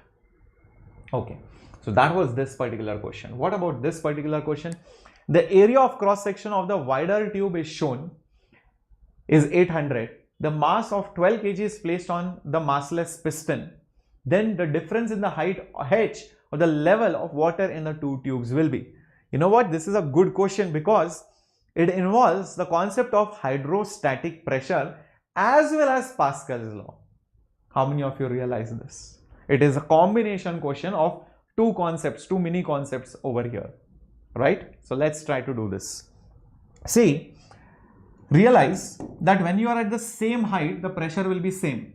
That's how liquids work, right? Here and here, the pressure will be same. When you go up in the same liquid, the pressure will be same. So the pressure at this point and the pressure at this point will be same because they are at the same level. So I'll just say P1 is equal to P2. This is P1. This is basically P2. What is P2 and what is P1? Well, P1 is the pressure at this point. So it will not only have the pressure of the atmosphere, which is going to be P naught right over here. It will also have the water's pressure of height h. So P1, shouldn't it be P naught plus rho GH? Plus rho GH, that will be the pressure at this point. And what about over here? What about over here, my dear warriors? Think about it. Not only is the 12 kg mass present, but on the 12 kg, the atmosphere is also present, which is exerting pressure. So won't it be P naught plus the pressure due to the 12 kg mass? So it will be mg divided by that A. Won't it be mg divided by that A? Everybody with me on this? Excellent.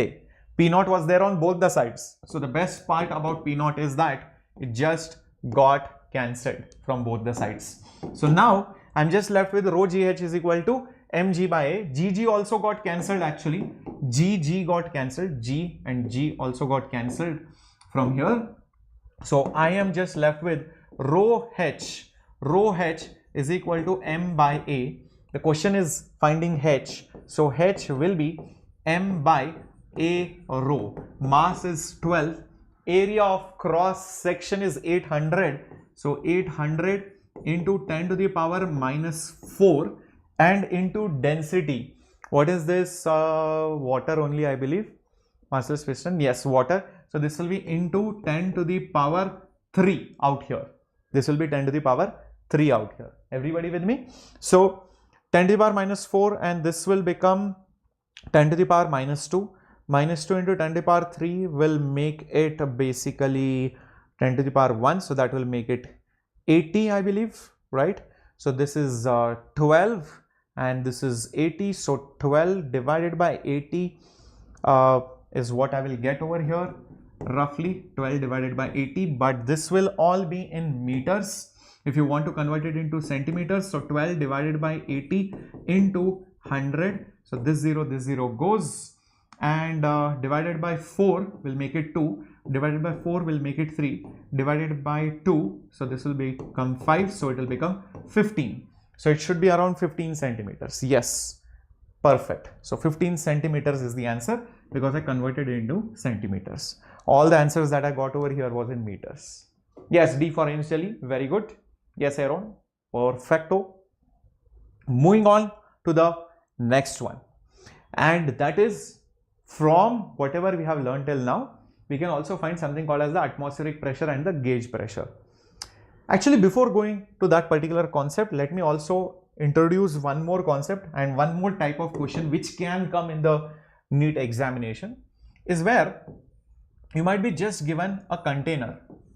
You might be just given a container like this, and they might ask you, on the base of the container, what is the force which is exerted? What is the force which is exerted on the base of the container?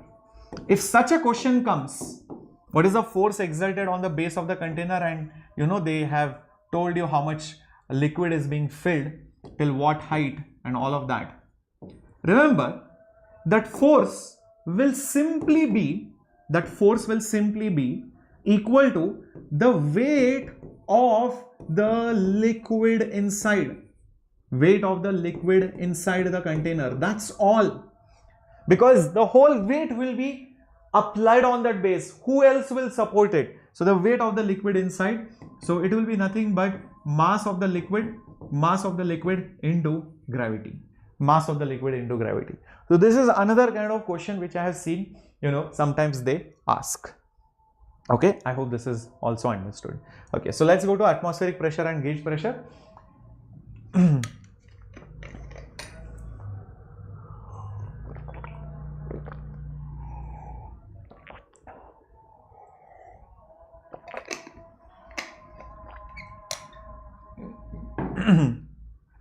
Okay, atmospheric pressure and gauge pressure. See, atmospheric pressure is the pressure by atmosphere due to the weight of the fluid column. Usually at your sea level, the P naught value is approximately 1 atm, which is approximately 1 or 10 to the power 5 Pascal, or approximately 760 millimeters of mercury, or 76 centimeters of mercury. That is your atmospheric pressure. What is gauge pressure?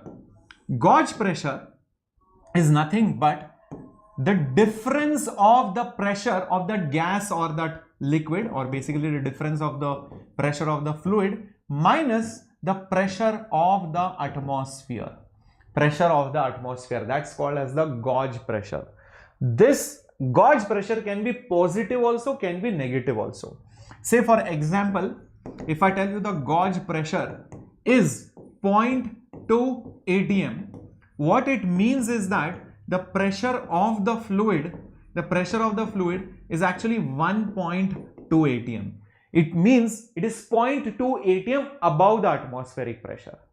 Similarly, if I tell you the gauge pressure is minus 0.6 atm, that means the pressure of that particular fluid, is how much? Is 0.6 less than the atmospheric pressure. So maybe it is just 0.4 atm. Did you understand the difference between gauge pressure and the atmospheric pressure? Everybody with me? Cool? Clearo? Awesomeness. Awesomeness. So that is the difference between the atmospheric pressure and the gauge pressure. Gauge pressure can be positive, can be negative. Atmospheric pressure is usually used to calculate how high I am above the sea level, or for other weather reporting and forecasting. It is also used to calibrate many other devices and all of that. Gauge pressure, you know where it is used? It is used to fill air in the tires of your vehicle. Yes, it is always the difference of the pressure which is calculated, and it is never the true air pressure inside the car tire or the scooter tire. You know why? Because imagine somebody says you have to fill 30 units of pressure inside the car wheel. One person might fill it on a hill, one person might fill it on a hot day, one person might fill it in a humid day and it is very cool. So every person might fill it at different place, different times, different weather. So all of their air will be at different proportions. So instead what you do is, you tell no matter what the outside condition is, above that you fill 30 units more. Then it will be fine. So it is a relative quantity with respect to the atmospheric pressure. So there you standardize it. So that's why gauge pressure is used in many applications like filling of air in tires. Also gauge pressure was used in steam engines long time back. Okay, it used to measure the pressure with respect to the outside air conditions. Okay, whenever you want to measure it with respect to something, that is the atmosphere, you use the gauge pressure. Keep this in mind. Now how do you measure both of them? There are two devices. One is called as a barometer, another one is called as a manometer. So these questions can also come in your NEET examination, barometer and manometer based applications or questions, or direct formula based questions. Barometer is used to measure the atmospheric pressure. Used to measure atmospheric pressure. Keep this in mind. Is used to measure the atmospheric pressure. So what you do is you take a tube, long tube, test tube like thing, dip it inside the liquid. It is full of that liquid, and you reverse it and bring it out. You might have done this with a mug or a test tube, even in a lab or even in the bathroom. You take the mug, okay, you push it deep inside the bucket. It is full of water. You invert it and try to lift it. If you have not done that yet, please try it. I'm pretty sure most of you would have done this. Taking a mug, filling it with water inside the bucket. Alright, you take the mug deep inside the water level and you invert it and try to pull out the mug. It is little difficult to pull it out, but yeah, that is what has been done over here. So you will see when you pull out that tube, alright, the water wants to fall down, but it can't fall down because there is vacuum here, and you take it up till you see some decent amount of space over here. Now even if you take it out further up, you will see this level will not change even if the tube goes up. The tube might go up, but the emptiness will increase, but this level will stay there as it is. So the moment you see that the level has been maintained, you stop pulling out the tube, or else the entire tube will come out. So that's where you stop and take the reading of this level till the level of the liquid outside the tube. You measure the height difference between them. Are you able to understand how this experiment was performed? The tube was completely immersed inside that liquid, Oh, some of you will think, sir, the container is only this small. How will this tube go? Actually, the container is much more below this. It's only a part of that diagram. So don't think, sir, how did the container accommodate that tube? It is very long. Just I have not shown it over here. So you immerse it and invert it and bring it out till the point where the level of the liquid does not go up or down further. There is vacuum in this region. So what is this region having? This particular region has vacuum.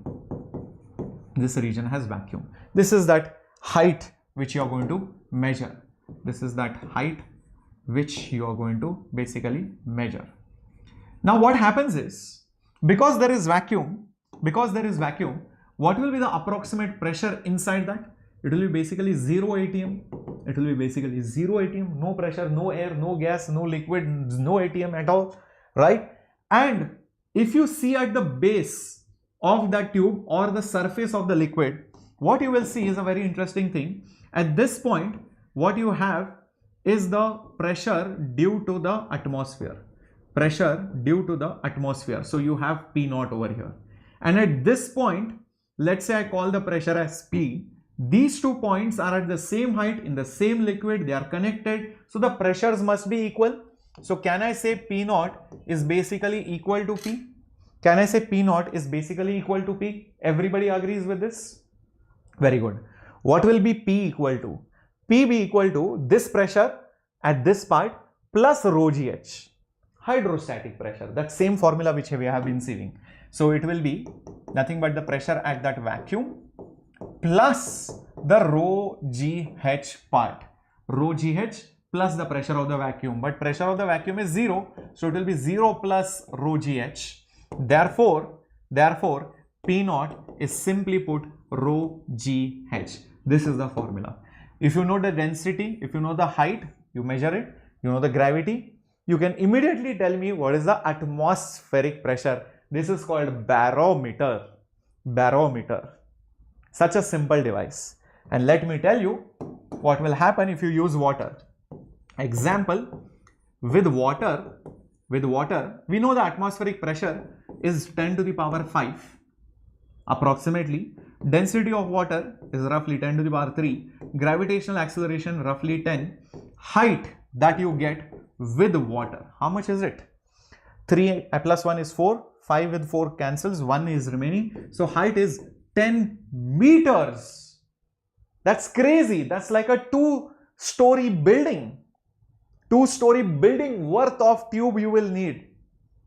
10 meters is a huge test tube. If you build such a huge barometer, then it will show 10 meters worth of reading with water. Let's try it out with mercury. So the next example is with Hg, which is mercury. With mercury, what happens is 10 to the power 5 is as it is. Density of mercury is 13.6 into 10 to the power 3. Gravitational acceleration 10 into that height. That height comes out as 0.76 meters, which is 76 centimeters, which is 760 millimeters. Now probably you understand where this unit came from. 76 centimeters Hg or 760 millimeters Hg or 0.76 meters of Hg is one atmospheric pressure has come from this, and 76 centimeters is only this much, hardly this much. So this much tube you can easily build. This is practically very difficult to make and build and handle it. That's why we use mercury barometers and not water barometers, because water is light, mercury is heavy, so the reading of H will be less. If rho is more, H will be less. Rho is less, H will be more for the same atmospheric pressure. Is that understood, my dear warriors? Yep. Very good. So that was your mercury barometer. And interesting things happen when you take the barometer inside a lift. Imagine there was a Pandu. And he is enclosed in a lift. And Pandu recently learnt about barometer. So Pandu is conducting experiments with barometer. Pandu is conducting experiments with barometer. Okay, so there is a barometer here, there is a barometer here, like this.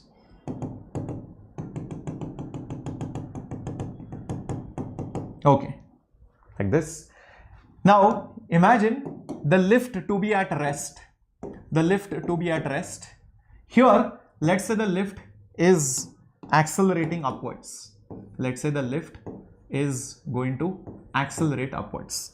When the lift was at rest, the reading shown by the barometer was 760 millimeters of Hg.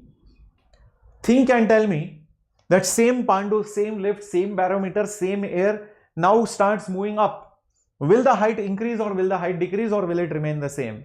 Will it be more than 760? Will it be less than 760, or will it be equal to 760? Think carefully and tell me. Think carefully and tell me. Come on, my dear warriors. See, what will happen is, if you use the formula, P naught is equal to rho g, but this g will be the effective gravity, into h. You will realize P naught did not change, rho did not change, but gravity, yes. When you go up, pseudo force will be down in the direction of the gravity. Pseudo force and gravity will add, making the gravity larger. So the effective gravity will go up, higher in value. Naturally, to keep P naught the same, because atmosphere did not change, the height value will reduce. So probably this person will see, example, will see a height of maybe 740 millimeters Hg, example, or maybe he sees 750 millimeters of Hg, or basically something which is less. He might feel that the pressure has reduced, but actually has the pressure reduced? No. What is the problem? The value of G has changed, making him measure a different value, of the height and the pressure, but actual pressure is still the same. Is that clear? Same thing for the exact opposite. If the acceleration is downwards, then what will happen? G effective will be less, so the height will be more. So then the pressure measured, the height measured will be maybe 770 millimeters of Hg, or it could be even 800 millimeters of Hg, or it could be something which is higher. So the Pandu might measure, 800 millimeters of Hg. You will think, oh my god, the pressure has increased, but actually has the pressure changed? No, only the scale, the reading shown is more, only the value shown is more, but actually it is the same. It is like an error in the reading. It's like an error in Pandu's way of measuring the pressure. Got it? Clear? So a barometer is calibrated for Earth with some gravity, with some density. If you change the liquid, somebody did some mischief, change the liquid in the barometer, gone, the reading will be different. If somebody does it at a different place where gravity only is different, like moon or in the lift, again the height will be different. Keep these things in mind. So only the height will depend on the gravity, density and the atmospheric pressure. That was your barometer. Let's go to manometer now. Barometer measured atmospheric pressure. Naturally, what will manometer do? Manometer will measure gauge pressure. Exactly. We had seen two types of pressure. So manometer exactly measures the gauge pressure. That's it. That's the only job of a manometer. Atmospheric pressure we have already measured. So the difference of the pressure, if I know, which is the gauge pressure, I can find the pressure of the gas. Say for example, you take a U-tube. Yes, not the YouTube you are watching, a U-shaped tube you take and you fill it with a liquid, whether water, whether mercury, whether alcohol, whether some fruit juice, it's completely up to you. Then one end is open to the atmosphere, the other end is open to, or rather it is connected to a chamber connected, which is or rather filled with some gas or some liquid or whatever. And you want to know what is the gauge pressure of that gas or that fluid inside. with respect to the atmospheric pressure. So what you do is you connect that gas to the other mouth, open up another mouth to the atmosphere, and you will see that the level of the liquid will be different in both the arms of the manometer. This arm is open to the atmosphere. This arm is open to the atmosphere. So the pressure over here will be P0, right? And you go up over here and this is exposed to the other gas. So the pressure at this part will be, let's say, P. What did we see just some time back? At the same height, the pressures in the same fluid which are connected are same. So 100% the pressure here and the pressure here will be the same. 100% the pressure here and the pressure here will be the same. 100% the pressure here and the pressure here should be the same. Always go from the bottom to the top to see where the pressures are equal. Don't go from top to bottom. That is a trick of Captain Shreyas. So naturally the pressure here and the pressure here should be the same. So let's say I call this point as P1. Let's say I call this point as P1. So 100% P1's pressure should be equal to P0. P1's pressure should be equal to P0. But wait a minute, what will be P1 equal to? It will be the pressure at this part plus this effect of this liquid which is present here. Do not forget, there is some amount of liquid which is present over here which will add to that pressure apart from that pressure P. So 100% it will be P plus that effect of rho GH. That rho GH, that height difference will create some additional pressure. So therefore, I will get P0 minus that particular P is nothing but your rho GH. P0 minus P is the rho GH. So you have got the pressure difference. Pressure difference measuring the height. That's how you can measure it. Is that very, very clear, my dear warriors? You have found out the difference of the pressure by measuring the height. You know the density? Yes. You know the gravity? Yes. You know the height? Yes. You can measure it. Can you find the pressure difference? Yes. So you can measure the gauge pressure. That is how a manometer works. It compares the pressure difference between the two mouths of the U-tube. There is one beautiful question. At a depth of 1000 meters in the ocean, what is the absolute pressure? What is the gauge pressure? What is the force acting on the window of this area of the submarine, the interior of which is maintained at the sea level, atmospheric pressure, density of the sea water is also given. So I'll tell you the method or the concept calculation part, you can do it. See, if you are talking about part A of the problem, which is the pressure at that depth, so just use this formula. P at that depth is P0 plus rho GH. So P0, if I'm not wrong, I think we can take it as 10 to the power 5 approximately. Density of seawater is 1.03 into 10 to the power 3. Gravity is 10. Height is 10 to the power 3. From this you will get the pressure at that particular depth. Okay, so approximately this is 1 only. So this is 10 to the power 3, 10 to the power 1, 10 to the power 4. This will become 10 to the power 7. So approximately, I am saying, approximately this is 10 to the power 5 plus 10 to the power 7, right? I hope this is clear. So you can also write this as 100 into 10 to the power 5. So approximately 101 into 10 to the power 5 pascals. Approximately 101. Yes, approximately that's what it should be. 101 types of thing, because I have neglected that small value of 1.03. If you put that value also, then you will get the exact reading. Okay, so here I had neglected it, but if you put up that exact value of 1.03 and do the proper calculations, then you will probably get the pressure value as obtained over here, close to 104 into 10 to the power 5. 104 into 10 to the power 5 pascals. Is that fine? Clear till this point?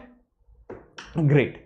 Now, this much amount of pressure is there below at that depth. The next part says, what is the gauge pressure? that gauge pressure, delta P, will be the pressure minus the atmospheric pressure. Pressure minus the atmospheric pressure. So 104 into 10 to the power 5 minus 10 to the power 5. That will be approximately 103 into 10 to the power 5 pascals. So that would give me the gauge pressure at that particular point. 103 into 10 to the power 5 pascals. Is that right? Perfect. Now the last part. So B part is also done. We also did the A part. Now the last part of the problem. What is the force exerted on the window of this much area? See, for this particular third part which is there, visualize the diagram. That window which is there, the window which is there, it will experience two kinds of pressures.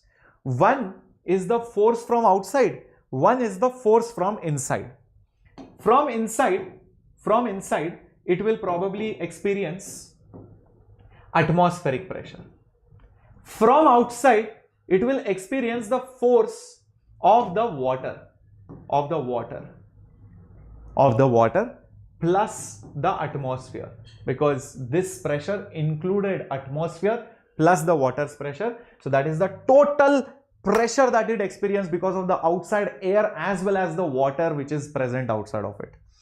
So the net force which it will experience, so the net pressure which it will experience, won't it be actually equal to the gauge pressure? Gauge pressure, think about it. That would be the net pressure that it experiences, because air and air will cancel, only the water component will be present. So won't I say the force will be nothing but the gauge pressure multiplied by the area. So what is the gauge pressure? We just calculated it to be 103 into 10 to the power 5. And what is the area? 20 by 20. So 20 square but centimeter. So into 10 to the power minus 4. So how much does it come out to be? It comes out to be 4.12 into 10 to the power 5 Newton. So when you calculate it, it comes out to be approximately 4.12 into 10 to the power 5 Newton, which is very, very huge. Very, very huge.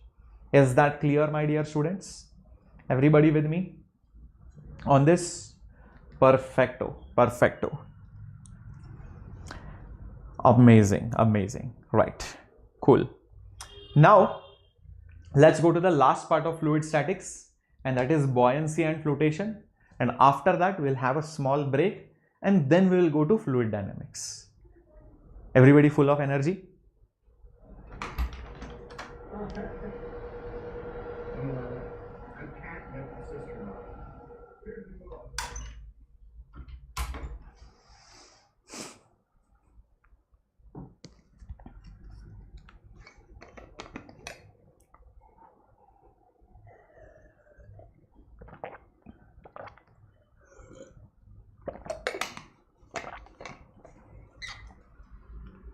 All right. Fine. Now, this concept of buoyant force, buoyancy, actually comes from this particular concept of hydrostatic pressure. This hydrostatic pressure and all these things which we studied, right, just some time back. This concept only causes the buoyancy. So it's nothing new or nothing revolutionary. It's just that it simplifies the problem solving. Okay. You might have felt little bit easy to lift somebody inside water. Or imagine you are carrying one huge sack of rice, or I don't know, some big box. You put it in water, it becomes easy. Or even lifting a small kid inside water becomes very, very easy.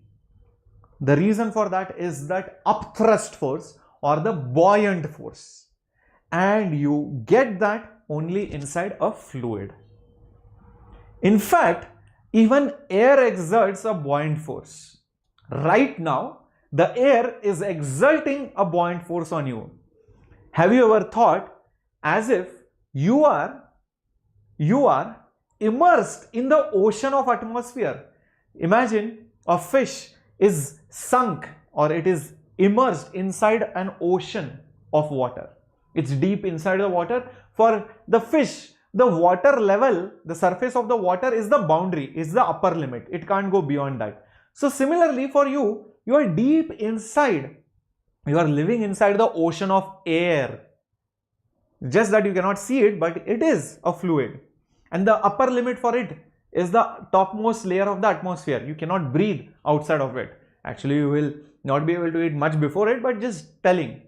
The air becomes thinner and it vanishes off. After that, that's it. There is vacuum. That's the uppermost layer. Isn't that fascinating to think about it that way? You are right now a living being inside an ocean of air. Just like a fish lives inside the ocean. But just that you are at the upper level. Crazy. So, now you also will experience a buoyant force by air. But the problem is, the air is very, very light, less dense. So, the buoyant force of air is negligible. So, don't think, sir, so I will feel lighter, sir. Very light, sir. My actual weight is more. Yes, it is slightly more, but not so much. Because the density of air is very, very less. But the problem is, this density of air, which is less, which causes a small difference, matters when you are measuring critical items. Like somebody is trying to sell gold. There it matters. Because 1 gram here and there is going to make a huge difference in the profits and the losses. So there you need to be really careful. You need to take into account the buoyant forces. That's why you would have seen when they measure gold, they put it in a chamber and they never use a spring balance or a weighing machine of that sort. They use a beam balance. Why do they use a beam balance? Is because a beam balance measures mass, whereas a spring balance or a normal weighing machine measures weight. And weight can be affected by gravity or buoyant force and so many other factors.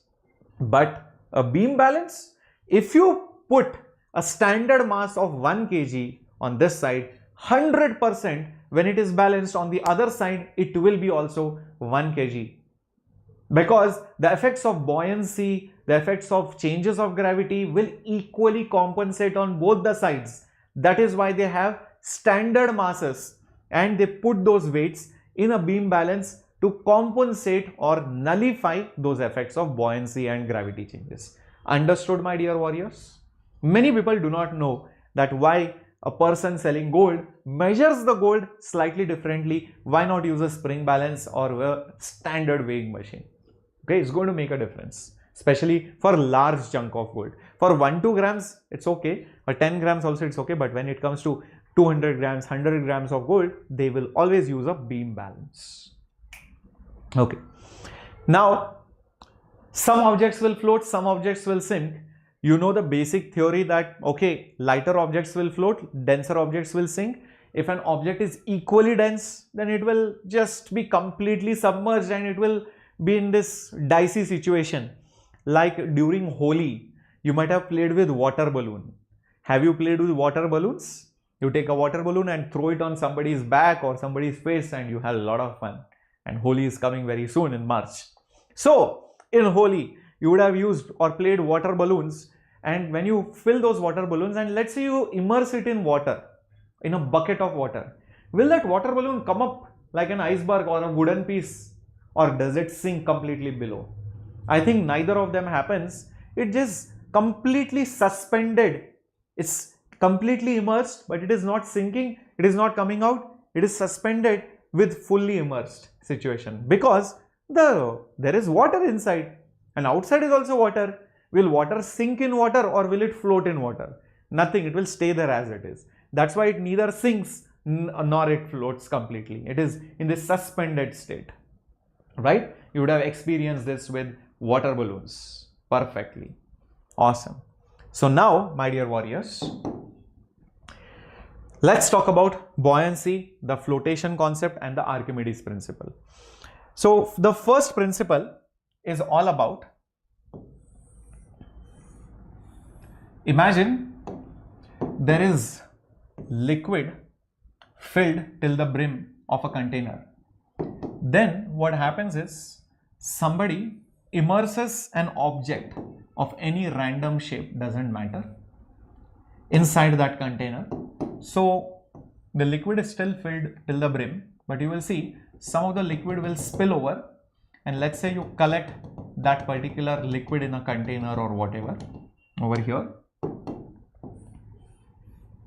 right? If you measure the volume of the liquid over here, this is called as the displaced volume because it has been displaced, it has moved, so it is also called as the displaced volume. And if you measure the volume which is submerged, the volume of the solid which is submerged, so this is the volume submerged, this is the volume which is submerged, these both will be equal. That is your first principle of Archimedes, that is Archimedes first principle. He says that if you immerse something, some liquid will be thrown out.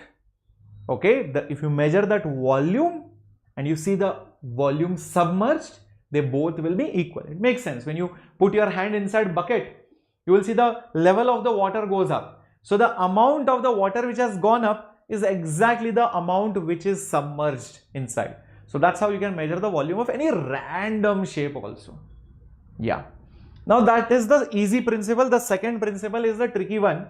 Here I have shown a diagram, and this is the most famous diagram to explain Archimedes. You would have done this also maybe in your 9th or 10th grade.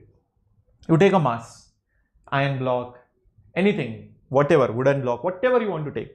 You want to take your friend and put them inside water, that also you can do. Okay.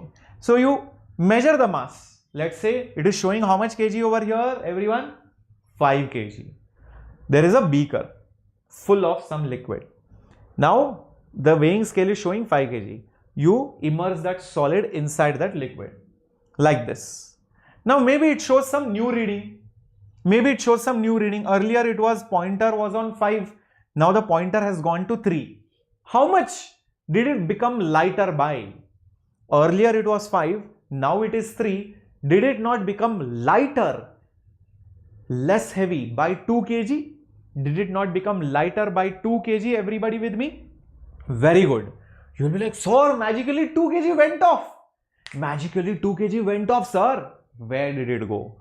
It actually has gone over here. It is basically the weight of the displaced fluid. So if you measure how much liquid went out in this container, same thing, that displaced volume which is there, if you measure the weight of it, it will be exactly the loss. It will be exactly the loss of the weight over here. So the weight of the displaced fluid, is the loss of the weight over here. In fact, you can think of it like this. There is an additional force given on this mass to support it. Imagine somebody gives a force of 2 kg upwards. What will happen? Immediately the reading will come down from 5 kg to 3 kg. So that is that upthrust supporting force to hold that object. That's why the weighing scale shows a loss in the mass. Actually the mass has not been lost. It's just that it shows as if it has become lighter. I hope this is clear. So the upthrust force is equal to the weight of the fluid which has been displaced. The upthrust force of 2 kg is equal to the weight of the fluid which has been displaced out. That is Archimedes' second principle. So the second principle of Archimedes is simply put, the buoyant or the upthrust, it's the same thing, force on a solid submerged, partially or completely, doesn't matter, submerged in a liquid acts upward and is equal to the weight of the fluid displaced, is equal to the weight of the fluid which has been displaced. That is your Archimedes' second principle. How much will be the value of it? The buoyant force numerically is the weight of the fluid which has been displaced. It will be equal to the mass of the displaced fluid, into gravity. Mass of the displaced fluid, I can say, is density of the fluid into volume of the displaced fluid into G. But wait a minute, sometime back I just told you over here that whatever is the displaced volume is the submerged volume of the solid. Whatever volume comes out here is the submerged volume over here. That is the reason why I can just replace this with density of the fluid into volume which is submerged, into G. That is your FB, which is the buoyant force or the upthrust force, one and the same thing. Keep this in mind. So density of the fluid into volume which is submerged into gravity will give you the buoyant or the upthrust force. Is this formula very, very clear in everybody's head? Awesomeness. Now, let's see some examples of how you can use this buoyant force in different cases or scenarios. Say for example, we take a block. Of some metal, and let's say it is having certain mass m and some volume v and some density, let's say sigma. Volume, sigma, m, everything is given. Let's say I'm holding it with a thread over here like this.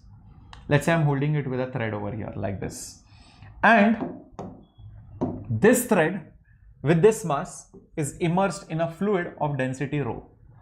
There will be some tension in this thread. There will be some tension in this particular thread. I want to find out how much this tension is. And it is given to me that this rho is less than the density of the solid over here. How do I solve this problem? Let's see. First of all, my dear warriors, this solid right over here will experience multiple forces, namely, number one, its own weight, which is mg. Second one, the tension, and the last one, I will say the buoyant force. As a whole, it is at rest. Buoyant force is also there. Buoyant force is density of the fluid into volume which is submerged, is the complete volume. So V into G. Because it is at rest, I can easily say the net force is going to be 0. So upward force is downward force. So tension plus buoyant force is the downward force, which is the weight. So therefore, tension will be weight, which is mg, minus the buoyant force, which is rho, v and g right over here. So you can see the tension is the weight minus the rho vg value. Which is the buoyant force value. Is that absolutely very, very clear, my dear warriors? How we found out the tension? We would know the mass, we would know the density, we would know the volume. Immediately you can find out how much tension is going to be there. Also remember, if somebody puts a spring balance here, the spring balance will read exactly the reading shown by the tension. Somebody puts a spring balance here, what will happen? The spring balance will experience the tension. It will measure the tension, not the weight. It will measure the apparent weight. So also from this problem, you can say that the apparent weight, the weight which is seen, measured, not true weight, the apparent weight, which is observed, will be the true weight,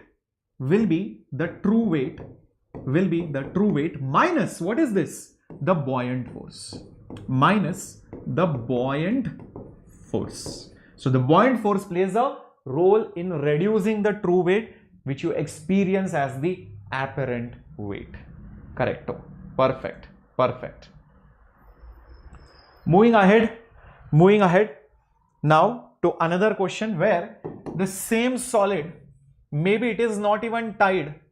It has some mass, it has some density, it has some volume.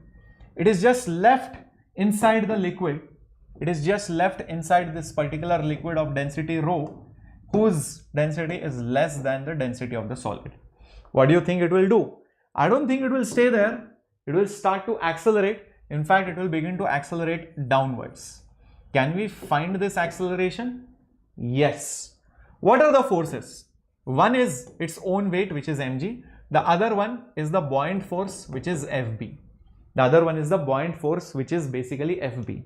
Is this clear? Nothing else is there. Since it is accelerating down, using the concept net force will be mass into acceleration, mg minus buoyant force is basically ma. Therefore, mg minus buoyant force will be rho into v into g is equal to m into a. That's all. So from this you can find the acceleration as well.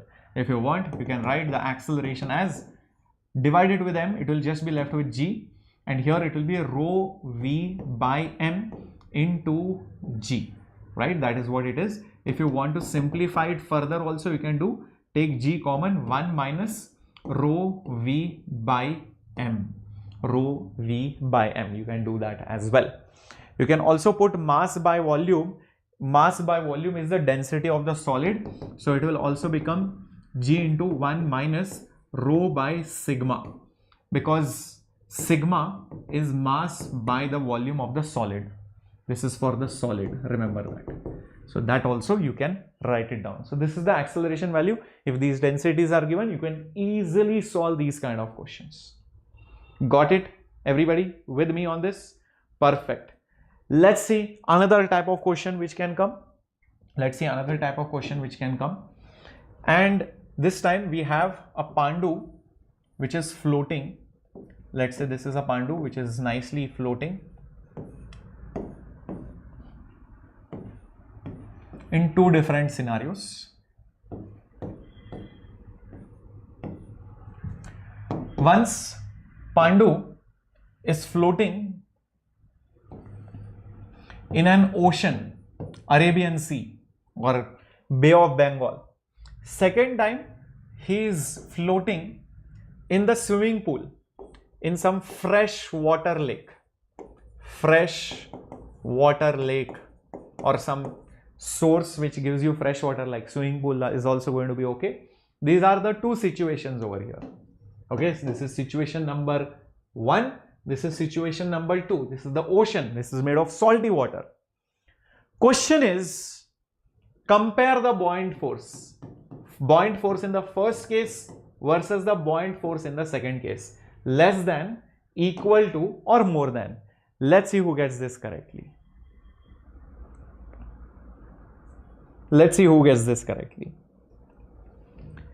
Who or which situation do you think will have more buoyant force or less buoyant force? Think about it. More buoyant force or less buoyant force? Come on guys. Think carefully.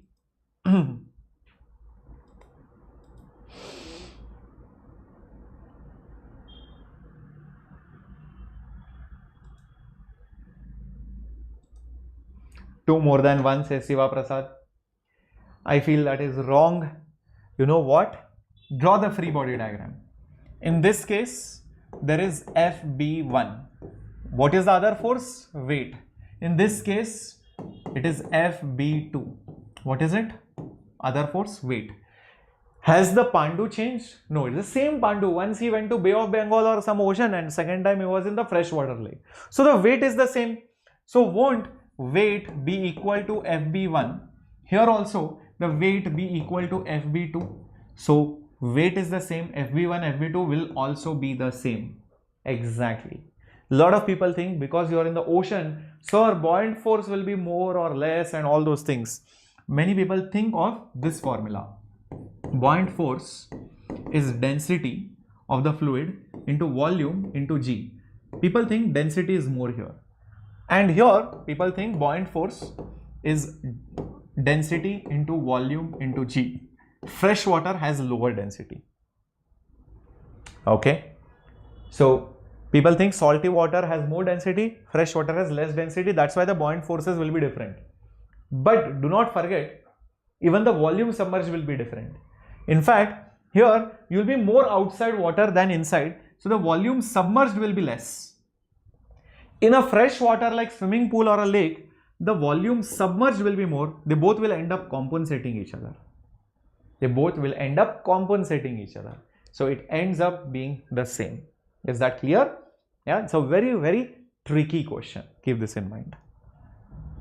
Then another question which can come is where you have a box or a cube or anything like that.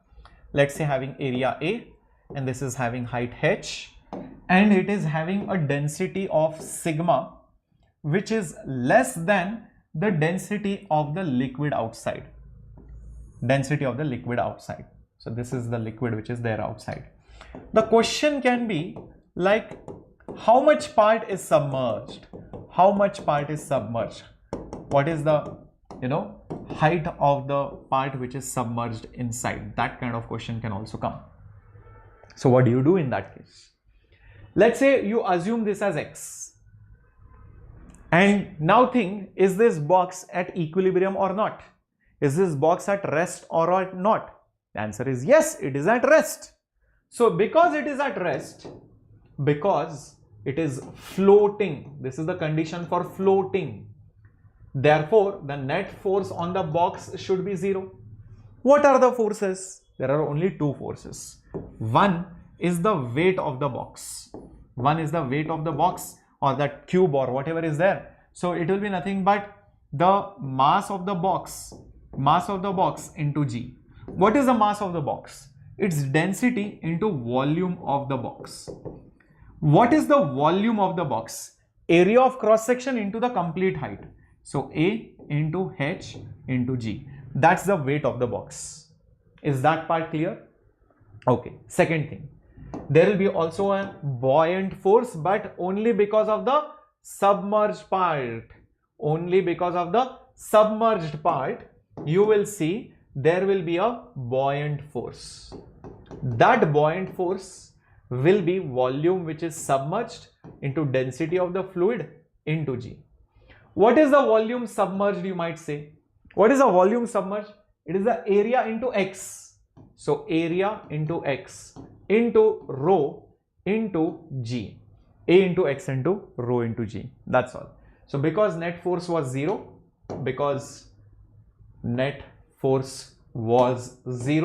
I can say that the buoyant force was balancing the weight of the box. Buoyant force is A, x, rho, G. The weight of the box is sigma A, H, G. G, A cancels. So x will be sigma by rho into H. Sigma by rho into H is the answer. Yep. I hope this is clear. In your diagram, Pandu's position is different. Oops, it's okay. Pandu will be behaving differently in the ocean and in the fresh water. Okay, cool. So I hope you guys understood how to calculate how much part of the solid is immersed. Now I'll tell you an easy way to remember this formula. And how to do that? Using the example of an iceberg. Imagine this is an iceberg, something like this. This is ice. And there is water around it. The density of water is 1000 kg per meter cube. The density of ice is around 900 kg per meter cube. If you notice this carefully, x is equal to sigma by rho into h, you will realize, one second, that this value of x by h is sigma by rho. Value of x by h is sigma by rho is actually nothing but how much part is submerged, upon the total dimension of which is the height h, is the density of the solid upon the density of the liquid. This is a very interesting concept, or I would say trick. How much part is submerged with respect to the total volume is the relative density of the solid with respect to the liquid. So look over here. The solid part is the ice, which is basically 900. The liquid part is water, which is basically 1000. So how much is this value coming out to be? Isn't it 90%? Isn't it 0.9 or else 0.9 relatively? So that means 90% or 9/10 or 0.9th part of the ice will be inside. Exactly. So if this was of certain volume, you will see this part will be nothing but 90% and only 10% will be outside. So this is a very simple way of calculating how much will be inside and how much will be outside. The moment you know the density, for example, the density was 600, 60% will be inside, remaining 40% will be outside. So it's always the relative density which matters to calculate how much is submerged with respect to the total one. Is that clear? What is the weight that should be placed on the top of it to make it fully submerged? Yes, Jaya Ganesh, we can do that kind of question as well. We'll come to it. Hold on, one by one. Is this concept clear? So you get another type of question where, just like somebody asked, sir, there is a cube or some object which is given. Okay, and let's say this is having some area A, and let's say this is having some height h, and let's say it was given to you that the density is rho, and they also mention that 1/3 is submerged. 1/3 is submerged. 1/3 is basically submerged. And then they ask you that, listen, you have to put a coin or some mass over here. How much mass to completely submerge it? To completely submerge it. This is another famous kind of question that you get. So what I tell my students is that draw the fresh new diagram of how it will look when it is completely submerged. Don't play with this diagram. Okay, let's play with a new diagram, not with the old diagram. How will it look? The difference will be, see, the solid will be completely submerged. This part is a small coin, so it doesn't matter the volume of it. It will look something like this. Oops. It will look something like this, correct? This is how the new diagram would look like. Okay, what are the different forces? I think the total weight will be there, the weight of the box plus that coin or that mass which is there, and the next thing which will be there is the buoyant force. These are the only two things which will be there, the total weight and the buoyant force. That's all. Because it has to be completely submerged and it will be balanced, can I say that the buoyant force will be equal to the weight of the box plus the weight of that coin which has been placed on it? Everybody following till this point? What is the value of the buoyant force? Buoyant force is density of the fluid, rho, into basically volume submerged, into the volume submerged, into basically G, standard formula. What is the weight of the box? I will say it is not known to me right now, but I think I can calculate it. I'll tell you how. Observe this carefully. 1/3 of it is submerged.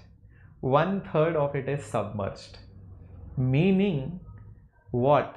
if 1/3 is submerged, what will be the density of this box? Think about it.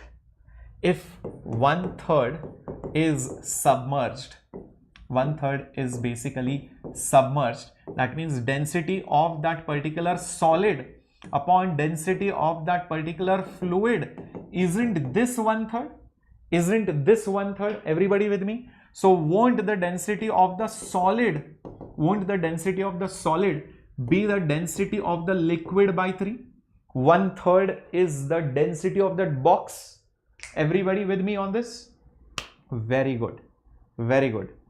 Now comes the thing where, can you find the weight of the box? Yes, even that also I can find.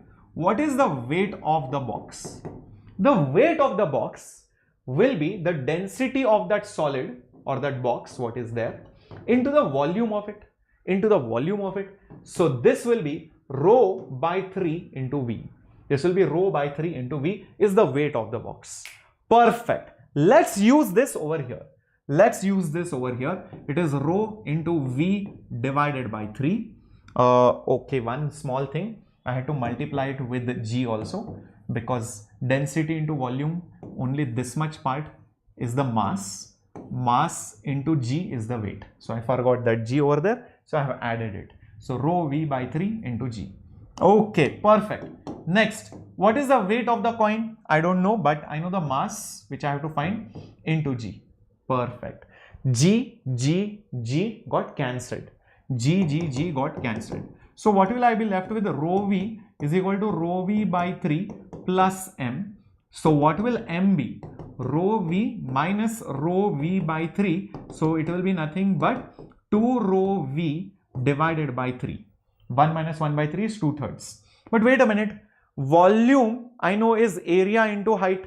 Volume I know is nothing but area into height. So 2 rho area into height divided by 3 is the mass which you are going to add. Is that clear now? Perfectly. Everybody with me on this? Understood how to solve these kind of questions? If you draw the diagrams properly, everything will be clear. If you are very clear with the theory, it will be easily solvable. Always show the new diagram if needed. Show all the forces which are there. Understand the problem. See what are the assumptions. This coin's volume was negligible. So the total weight will be balanced by the buoyant force, acting on that particular object over there, which is immersed. Then another kind of question which you might get, is where you have some kind of a solid and it is immersed in 2 liquids. Have you seen that kind of a question? It is immersed in basically 2 liquids, rho 1 and rho 2, and this is basically having a density of sigma, and it is floating between those 2 liquids. That kind of question also you can get. Main thing you should know that in these kind of questions there will be 2 buoyant forces because there are 2 liquids. One is because of this liquid over here. Let's say I call it FB1. It is because of this part which is submerged. This part which is submerged, which I can call it as V1. Then there will be another buoyant force from this part. Another buoyant force from this part, which I can call it FB2 because of this volume V2 over here. And of course, the total weight of the solid, the entire solid's weight will act downwards. So weight of that particular solid. Because it is hanging there in equilibrium, the weight of the solid will be equal to buoyant force 1 plus buoyant force 2. What is the weight of the solid going to be? Weight is mass into G. Weight is nothing but mass multiplied by G. What is mass? Mass is density multiplied by volume. So what is the density of that solid? It is sigma. So it will be sigma into the volume, that is total, which is V into G. That is what the weight of the solid will be. Secondary part, the buoyant force number 1 only because of this liquid will be density of that liquid, which is ρ1, into volume submerged in that liquid, which is V1, into G. For this guy, it will be nothing but density of this liquid, volume submerged here, into G. You can see G cancels. So you are just left with ρ2 V2 over here, then ρ1 V1 over here, and then over here sigma V over here. That's it. That is the formula that you will get. That is the formula which you will get. Not just that, you can also say, this is just equation number 1. You can also say that the total volume, do not forget it, total volume is actually the volume submerged up plus the volume submerged in the below liquid. This is your second equation. How many unknowns? V1 and V2. Two unknowns, two equations, you can solve it. Two unknowns, two equations, you can solve it. Rohini will do it, bacha, don't worry. The difference between chemistry and physics thermodynamics is not much apart from the sign convention and little bit involvement of enthalpy and second law of thermodynamics, which is there in chemistry. In physics, you don't have enthalpy and all those things. It gives free energy, right? And you don't even study second law of thermo in detail, right? Whereas in physics, all those parts are skipped and you are dealing more of mechanics aspect or energy aspects over there, or not looking at the reaction aspects. That's the only difference. Okay, these were some of the interesting questions on flotation and buoyancy. I hope you guys have got a hold of how to solve these problems based out of buoyancy and flotation, and it's all based on just these two simple principles. The first principle, which says the fluid which comes out, the fluid which is submerged is the same. The second is how much ever is the loss is the upthrust force. That upthrust force gives the apparent weight. So apparent weight is the actual weight minus the upthrust force, and the upthrust force is, if you measure the quantity of the liquid which has been thrown out or displaced, the weight of it is the fluid, is the value of the buoyant force. That's how we got the value of the buoyant force to be the weight of the fluid displaced. We derived it properly, and we have seen many problems based on this concept as well. Great. So I think with this we have done with fluid statics. Please tell me, you're going to be back for fluid dynamics or else I will cancel the class. Are you going to show full strength or not? What is the time now? The time is 1:47, almost 1:50. So till 2:15 we'll take a break.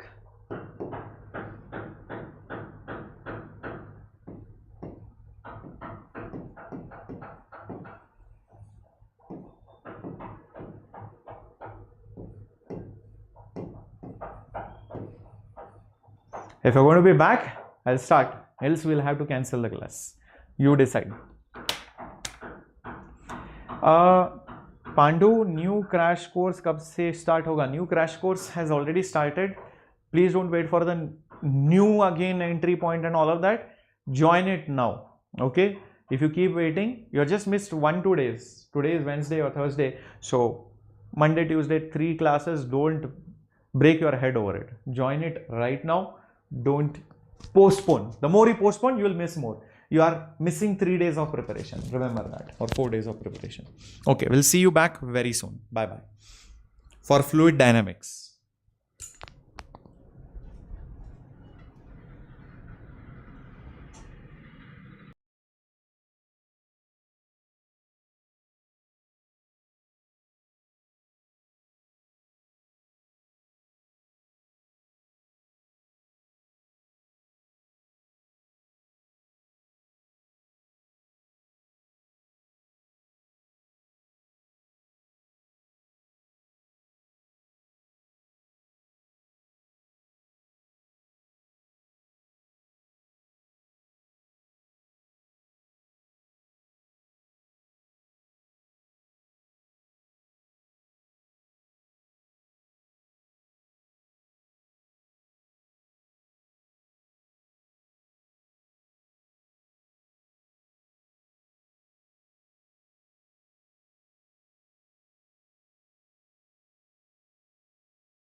Welcome back, welcome back, welcome back, my dear warriors. Let me know if I'm audible and visible properly again. And have you got back all the students? Quickly start posting on your relevant Telegram groups and channels because fluid dynamics is about to begin. Or let me know if I should cancel the class. Yeah, welcome, welcome Krishna, hello. Black Cobra, Sweetie, Pradeep, hello. Shiva Prasad, Rohini, Jai Ganesh, Pandu, I hope you are there. Hello Ganesh. Welcome, welcome. What's the difference? Acha, this and all was answered. Okay, yes, WPWP is back. Alekhya, welcome aboard back to the class. Fluid statics is done. So it's time now to go towards fluid dynamics. Smash the like button in case you haven't done that yet. So let's quickly jump on to fluid dynamics. All right. Now, see, in fluids,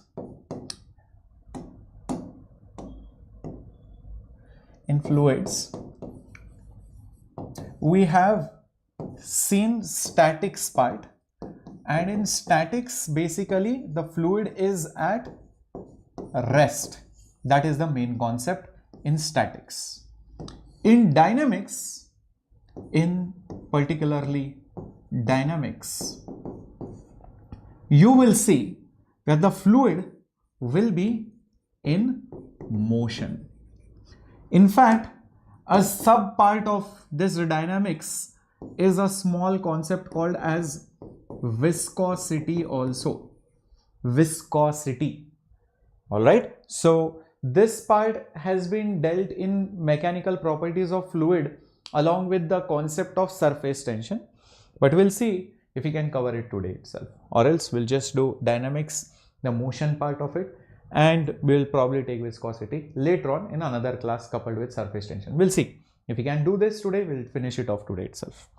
All right, so when we talk about fluid in motion, right, what are the different examples, applications that come to your mind where fluid is moving?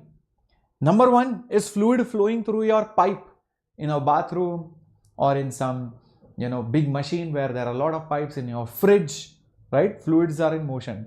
Chimney is also an example where the gas goes up in the air. It's flowing through a pipe, so it's fluid in motion, right? Even when wind blows on your face, it's fluid in motion.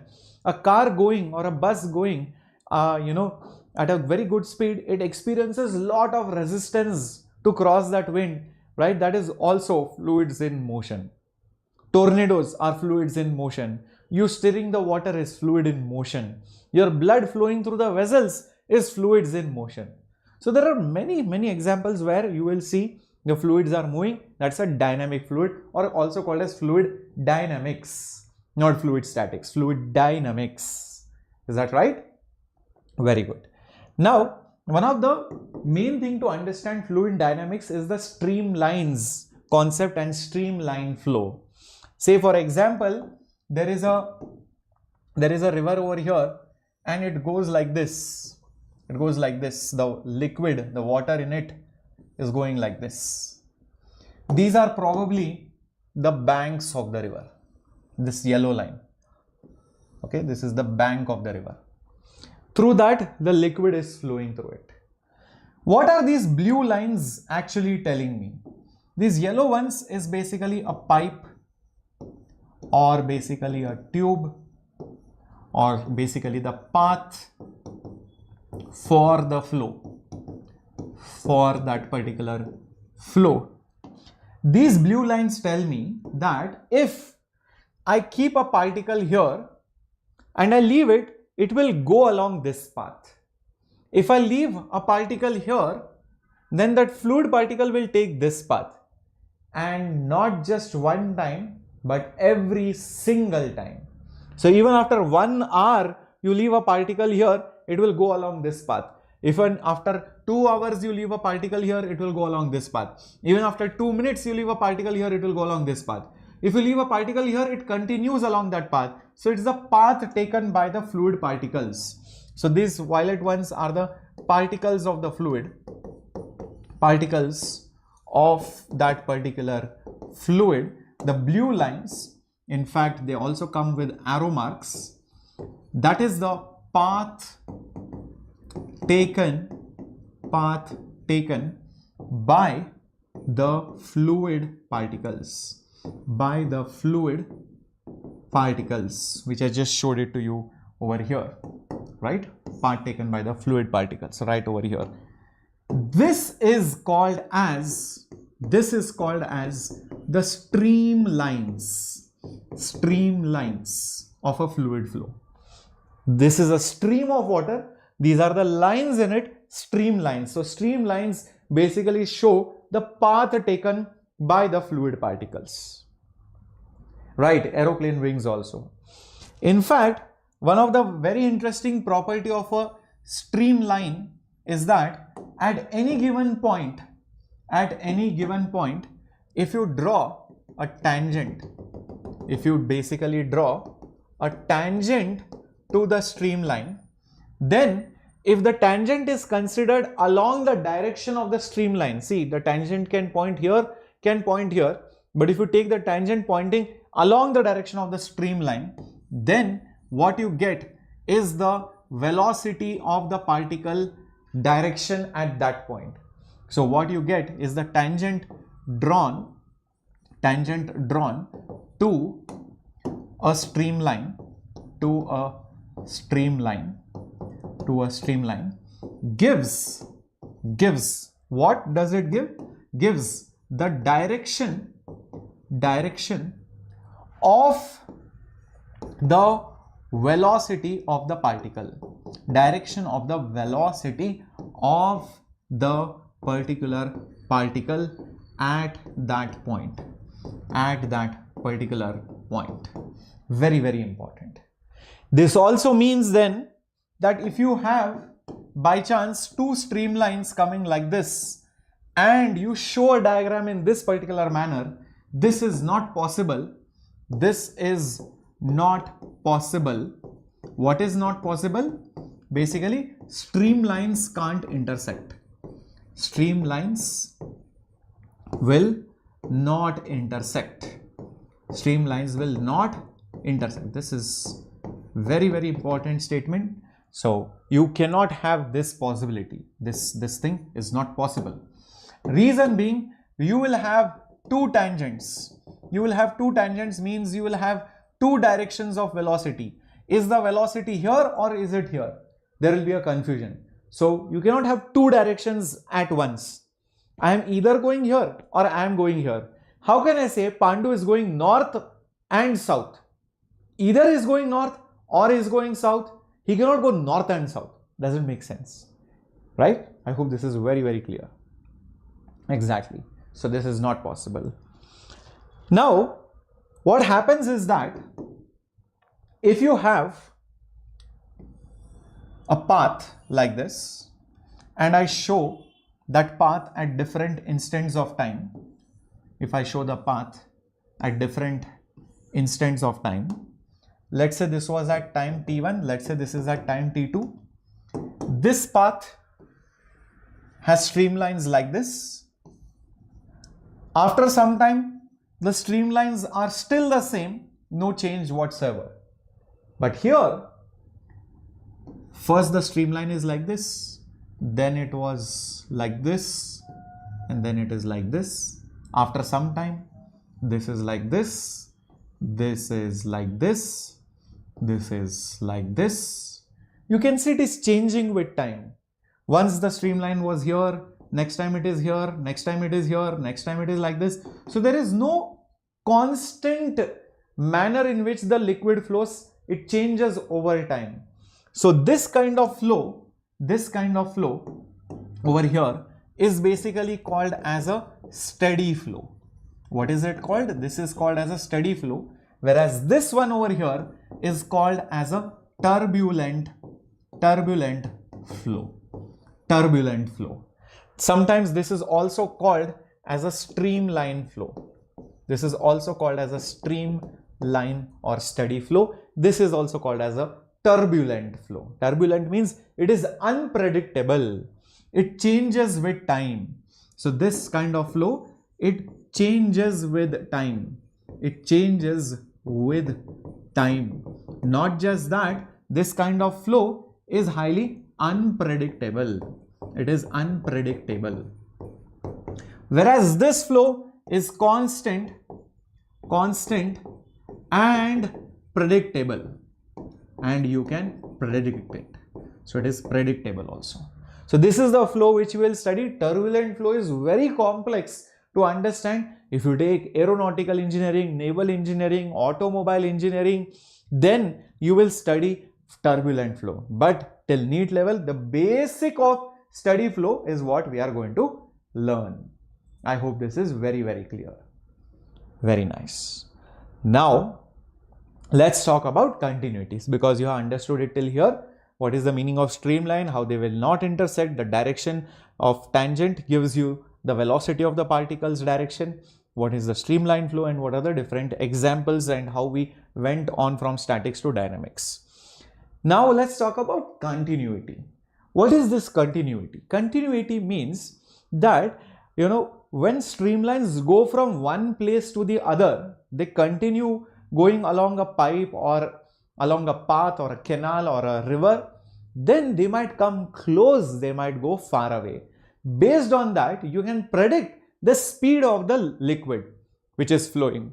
Yes, if they come close, it is fast. If they go far away, it is going to be slower. And how does that come? Let's analyze it. Imagine you take a cross section like this, having area A. And through that cross section, let's say there is some liquid which is entering in with some speed v.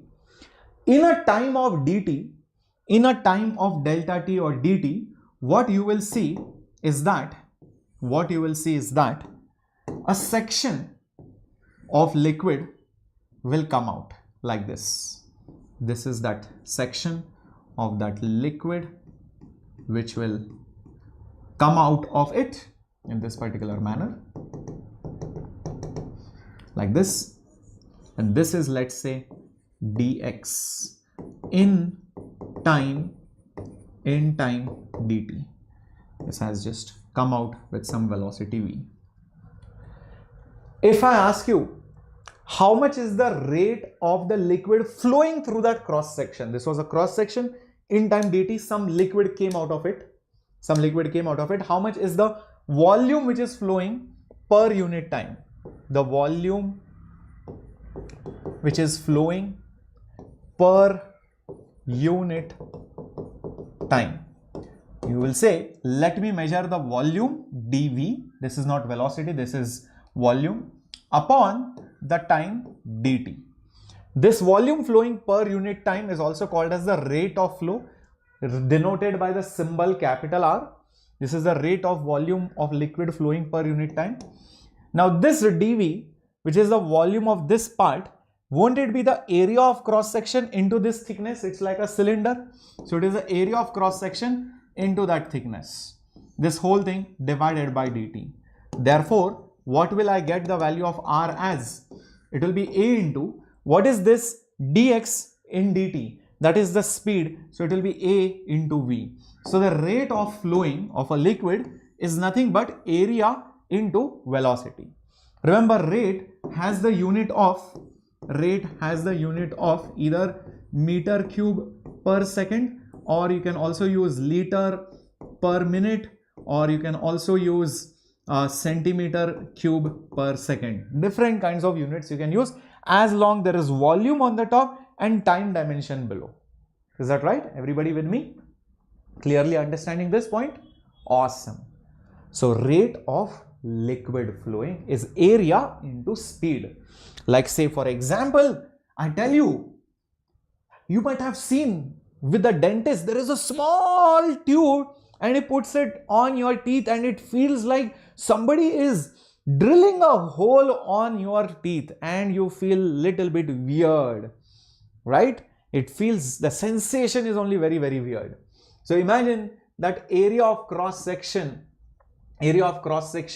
of that particular tube is 1 millimeter square, and the liquid which comes out of it is really fast.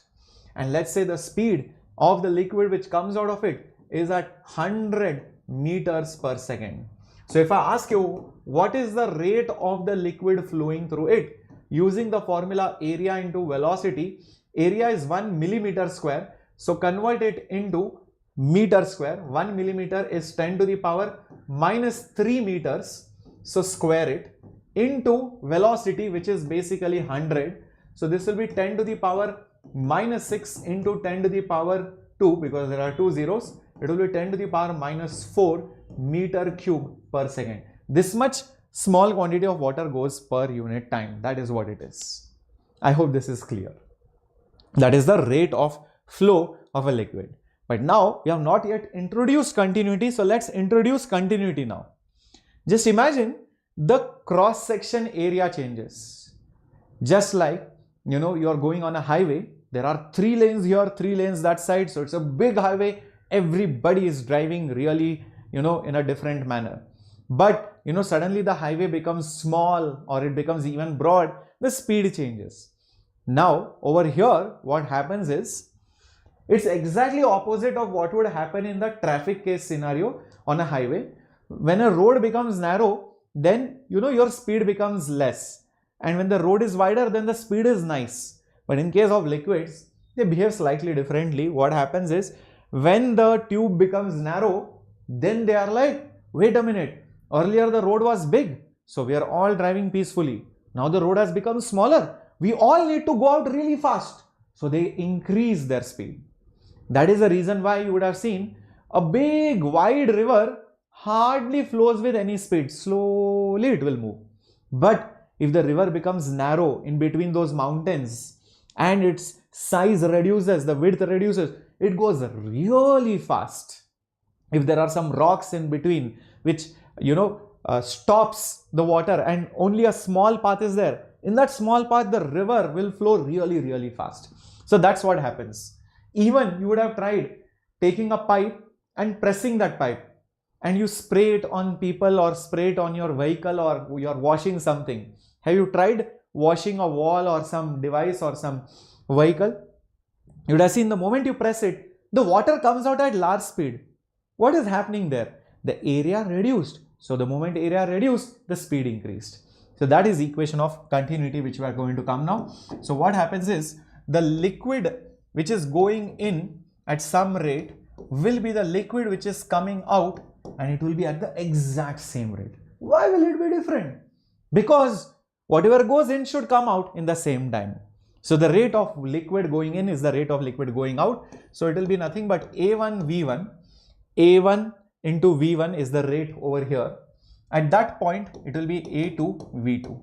That is, simply put, the equation of continuity. Is that very, very clear, my dear warriors? Pakka, done and dusted, right? So what is the rate of flow and what is the equation of continuity? Now, this liquid which comes out through a cross section, it also exerts a force. Yep, it does exert a force on the pipe which it is coming out from, or on the surface which it hits. Say for example, you know, you have a particular section.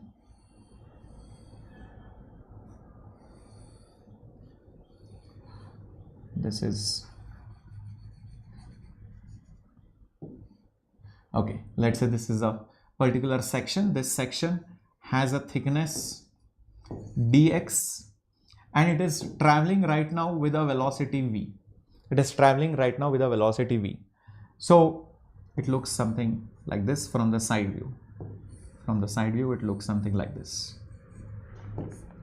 And what happens is, that section hits some surface and all that liquid stops instantly. All that section of that liquid stops instantly, and that liquid basically just falls down the wall. It basically stops.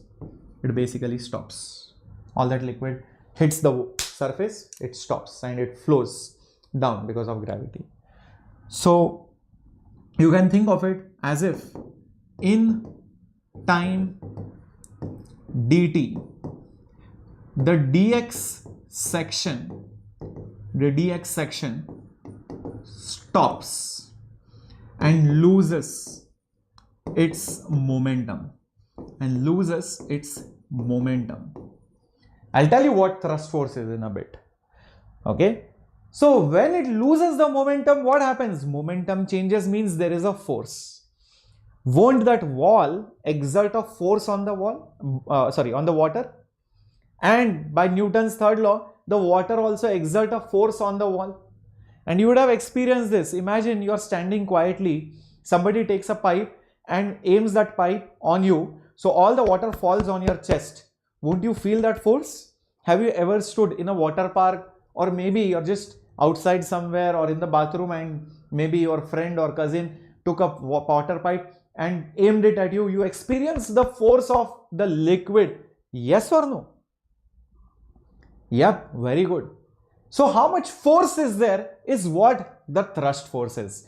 Thrust force is the force because of a moving liquid on the pipe or on the wall, or the wall exerting on the water. Basically, that is the thrust force. So we can calculate this because the momentum has changed. There must be a thrust force. And this thrust force is the force due to the change of momentum by your liquid in motion. So that will be dp by dt by Newton's law. Change in the momentum, right, magnitude wise I am talking about, is final minus initial. Final is 0. Initial is mass into velocity, the whole thing divided by dt. When I take the mod, it will be just dm by dt into velocity. Why dm? Because it's a small section. Because it is a small section, dx section, the mass will also be dm. Don't call it m. That will be wrong. Now, what is the value of dm?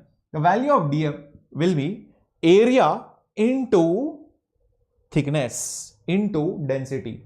Think why? Because the mass will be density into volume. And what is volume? Area into thickness. So that is the reason why dm can be written down as rho into A into the thickness. Rho is density, area into thickness is the volume. And finally, this velocity will also come over here, this whole thing by dt. But wait a minute, what is dx by dt? Dx section moves in dt time, so that is velocity again. So that will give me nothing but rho A v into v, which will make it v square. That is your thrust force. By any liquid on a pipe, or a pipe on a liquid, or a liquid on the wall, or the wall on the liquid. This is the thrust force due to a moving liquid. Is that very, very clear, everyone? Till this point? Great. In fact, there were questions like this where imagine it is given to you, there is a nozzle of a rocket. And through that nozzle, some gases are coming out. And the gases are coming out at speed v, and the density of the gases and the area, everything is given. The density is rho. Then what is the force exerted on the rocket? That force which will be exerted on the rocket will be nothing but your thrust force, and this thrust force will be rho A into v square. Directly you can do it. Density you know, area you know, speed of the exhaust gases you know, that is rho A v square. Direct formula. Isn't it clear? Such a simple way to solve it if you know the formula of thrust force. Else people do some ridiculous things to get to that answer. Not just that, there was one more problem where there is a wall, and the liquid falls onto it and gets reflected completely, is reflected back. If it is reflected back, then what is the force acting on the wall, or what is the force acting by the wall on the water? Those kind of questions. So that force Will it be given by, just imagine this liquid which is coming has an area A and velocity V. If it is reflected back, density is also given to you. Let's say it is rho. Will it be rho A V square or something else? Will it be rho A V square or will it be something else is the question. The correct answer for this, no, it is not rho A V square. See, understand, when it is being stopped from V to 0, there is rho A V square force. Just visualize this. This liquid was having some speed V, the velocity reduced and it stopped. During this point, it will exert a force on the wall, which is your thrust force, which is rho A V square. But it didn't just stop there and end. No, after that it has reflected back. That means it has again gained back this velocity. So while it is again gaining back the velocity, it will push the wall again further behind. It will again push the wall further behind with a force of rho A V square. So the total force which will be there will be 2 rho A V square. 2 rho A V square, not rho A V square. It will be 2 rho A V square. That is the catch. Is that clear? Many students write the answer as rho A V square, but when it gets reflected, understand the change in momentum is 2 times. You might have solved some questions on momentum where a mass is going like this and it returns back. So the change of the momentum is 2 rho A V square. 2 rho A V square. Got it? Okay, or 2 mv. So that kind. Those kind of concepts are used. So we have done thrust force, we have done continuity, we have done rate of flow. All right, let's see if you have a question coming up on your screen. Yeah, NEET 2015 question. A cylindrical tube of a spray has radius r on one end of which has n fine holes, each of radius small r. The speed of the liquid in the tube is v. The speed of the ejection of the liquid through the holes is. So visualize this. It's a very nice problem. You have a tube like this, and on this side, so this radius is basically your r, and the liquid coming in over here has a velocity v in the tube. On this side, you have n number of small holes like this. Small holes like this. This is that spray. Each has, there are n holes of radius small r. So the question is basically this. Through this, the liquid will come out with certain speed. What is that new speed v prime going to be? That is the question. Come on, figure this bit out. It is not that difficult to solve this problem. You have to just use equation of continuity.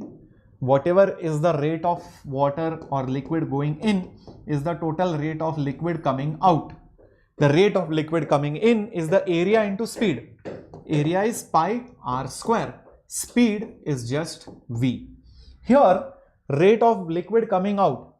Area is pi small r square. Speed is v prime.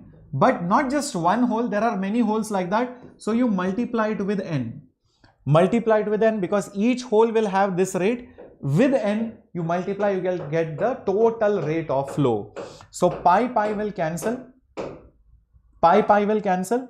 So what will you get v prime as? You will get it as v into capital R square divided by n into small r square. So that is the answer. V capital R square by small n small r square. That is the answer. Is that right? Everybody understood how to solve this question? Isn't it simple? This was asked in NEET. Can you believe that? Such standard questions they will ask. Such standard questions, if you can see, they are being asked. It gives you that confidence that yeah, whatever we are studying can be easily applied in the NEET exam. We can get full marks over there. Moving on now. Yeah. There was that tube question though we have solved it already, and rocket question also we have solved. Okay. Now let's go to Bernoulli. Okay, let's go to Bernoulli. This is the main part of the chapter. Once this theory is done, some 2-3 applications are there.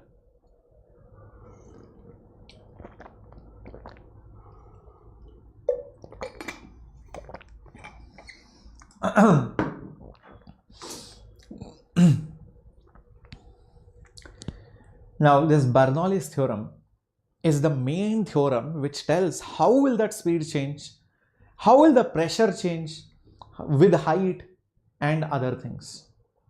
And this law is completely based on energy conservation. It is based on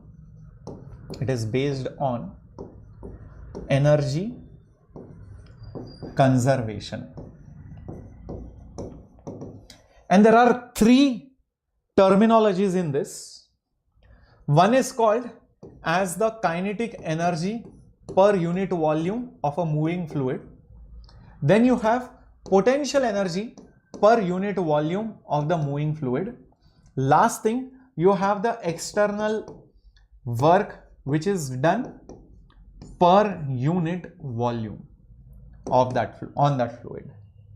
What are these terms going to be? Energy per unit volume, potential energy per unit volume, work per unit volume. It is basically joules per meter cube. It is basically joules per meter cube. Joules is Newton into meter, and this divided by meter cube. This will make it Newton per meter square. Oh, I know what this is. This is just Pascal. So this energy per unit volume is nothing but pressure, having the units of pressure. Remember that, has the units of pressure. So this formula comes out to be, kinetic energy per unit volume comes out to be half rho v square. Instead of half mv square, mass by volume is density, so half rho v square. Got it? Next, potential energy per unit volume is rho gh. Instead of mgh, it will be mass by volume, so mass by volume will be density, so rho gh. Lastly, external work done per unit volume comes out to be just the pressure value at that point. Any moving liquid has some pressure which is applied by the walls of the container or from outside. So the pressure being applied on the fluid is the work done per unit volume on the fluid. Work done per unit volume on the fluid. Now looking at these three terms, what is the sensation that you get? Okay, it has some, the moving liquid has some kinetic energy, it has some potential energy, somebody is doing work. All these things combined together should remain constant. All these combined together should remain constant, and that is exactly what happens. So first of all, remember these things.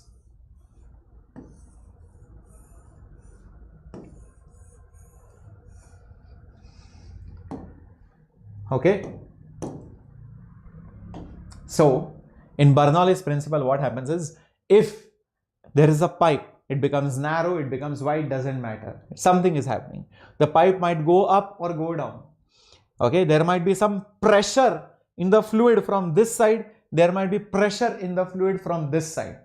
The pressure also could be different.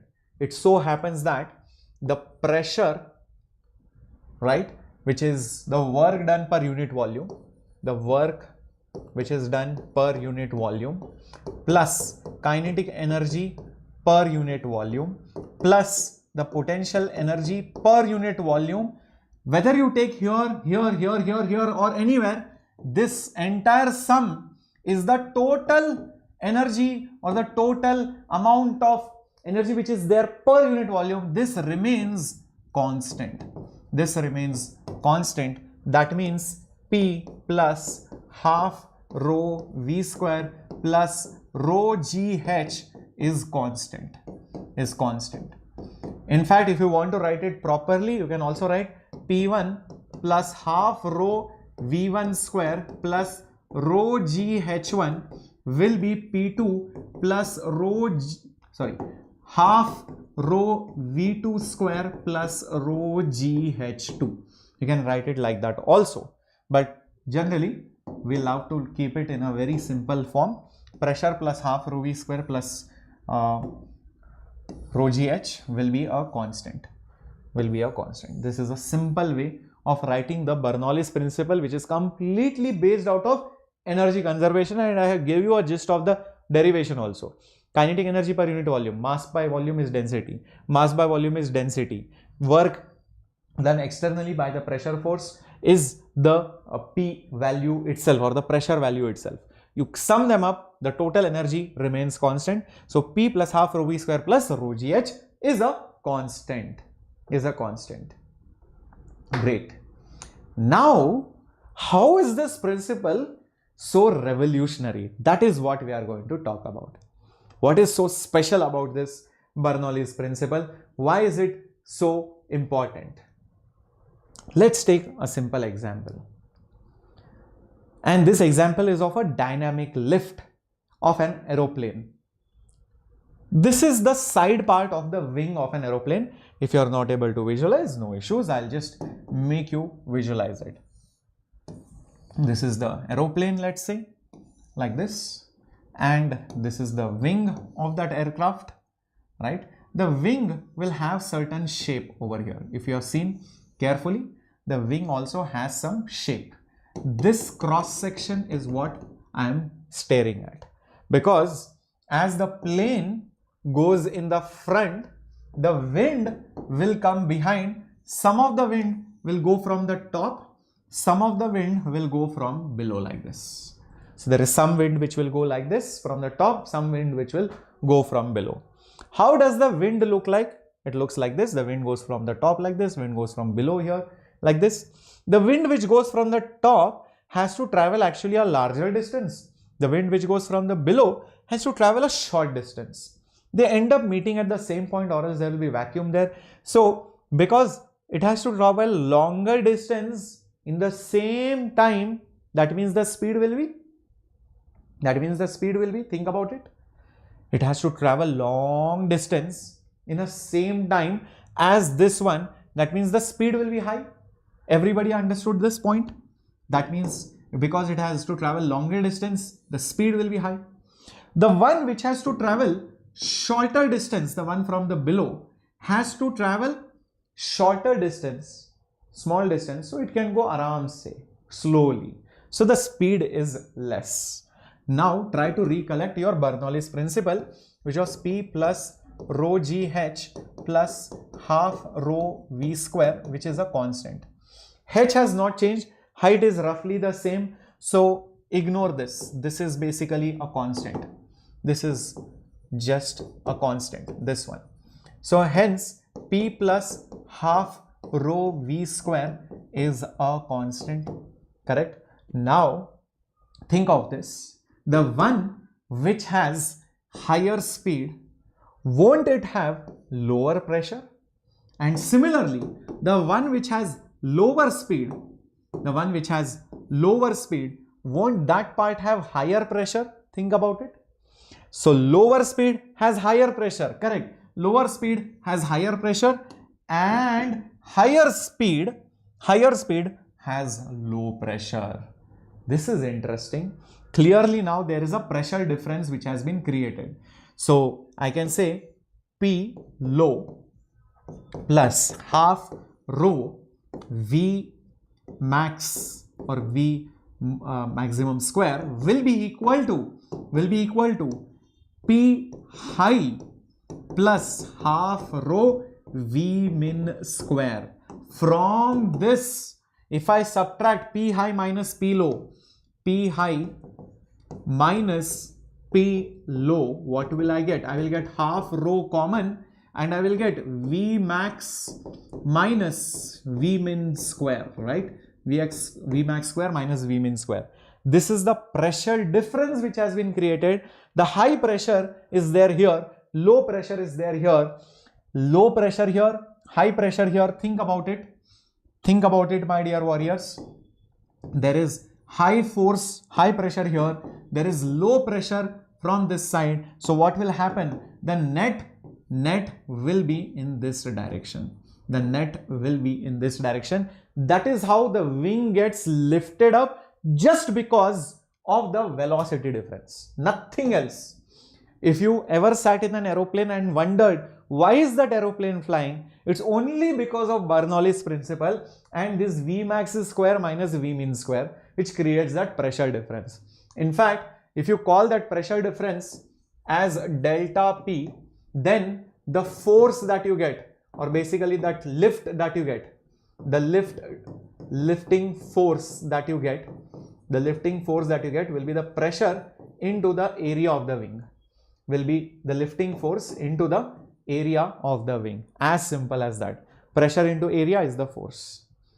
Pressure into area is the force. That's all that causes the plane to lift off. Nothing else. Nothing else. So that is why if somebody stands over there, somebody causes a bend, or there is ice on it, or somebody hit something, the bird got hit, that's why the shape got distorted. Entire aerodynamics will change. The velocity difference will not be created. Pressure difference will not form, and the plane can't lift. In fact, there have been situations where because of icing on the plane was not able to lift off properly, and the plane dove down properly into the ground. So it is very scary if that lift is not produced. Remember that. Okay, this is very, very interesting. Then you also have even more examples, like where, imagine this is your house or somebody's house, Pandu's house. Okay, and there is a strong wind, there is tornado, there is cyclone, whatever. So the wind which is coming from outside goes over the roof like this, goes over the roof like this, goes over the roof like this. As it goes over the roof, the streamlines come close. Because they come close over here and the speed is very high, the speed is high. Because of that, apply Bernoulli's concept. When the speed goes high, the pressure goes down. So here you will have low pressure. Here you will have low pressure. Whereas the wind which is there, the wind which is going inside, maybe the windows are open, some amount of wind gets trapped like this, and maybe then again it will come out. Some wind will go like this, it will go like this, and maybe it will come out. Here it slows down. Here it will slow down. So the speed is basically less. That means it has high pressure. It has high pressure. So what will happen? Inside the house there is high pressure. So the forces on the roof are also very, very high. But because outside there is low pressure, the forces are going to be very less. So the net force will be upward. So what will happen, my dear warriors? The net force will be upwards, and you will see the roof will be blown away. So if you have wondered why in a cyclone the roof blows away, this is the reason. This is the reason. I hope this is very, very clear. I hope this is very, very clear. Understood, my dear warriors? Okay. Then even let's talk about the Magnus effect. Something called as the Magnus effect, which is basically the swinging effect. You might have seen footballers swinging the ball by a particular kick, and the ball goes in a very unique curved direction, not just a normal projectile. Or the bowlers in cricket bowling the ball by spinning it in such a way, or shining one side of the ball in such a way that the ball goes in a very nice direction, and it basically baffles, it surprises the batsman, because you cannot predict how it is going, and you swing it in a very unique direction. Basically, it turns while it is in air. How can you make it turn? How can you make a ball turn when it is in air? There is a simple reason for it. See, imagine there is a ball like this. It is going like this, and it has been given a swing in this particular direction. Now, if you look at it from the ball's perspective, things will be easy, because this ball is moving in stationary air.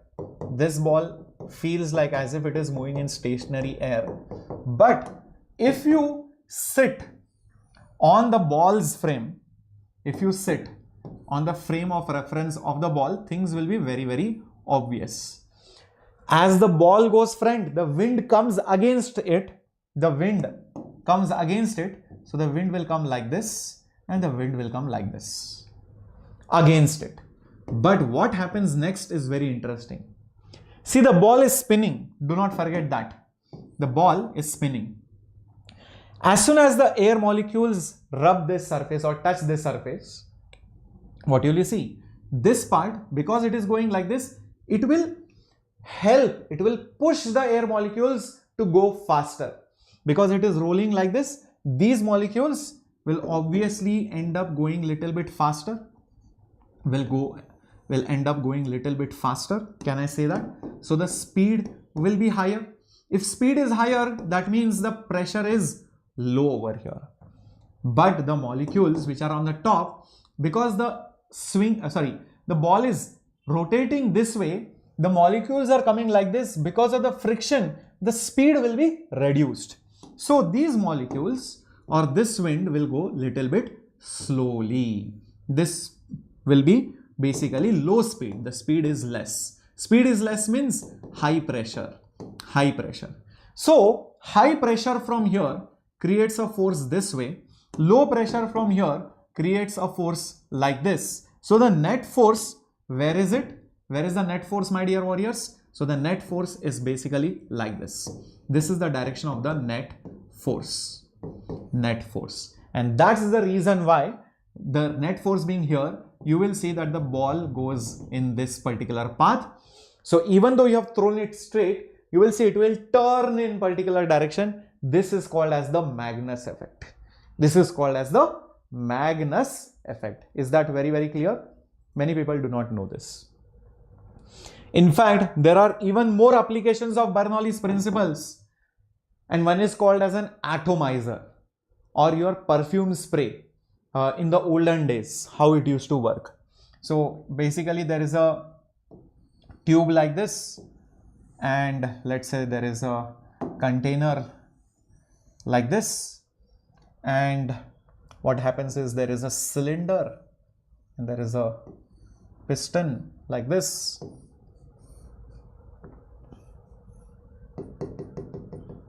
Okay, and imagine you push this. You push this particular piston. What happens is the molecules of air which is there inside this cylinder, they are rushed out of this nozzle. This is like a nozzle, right? This is like a nozzle. They are rushed out of it, because of which what will happen? The speed will increase. The moment speed increases, you will see the pressure will reduce.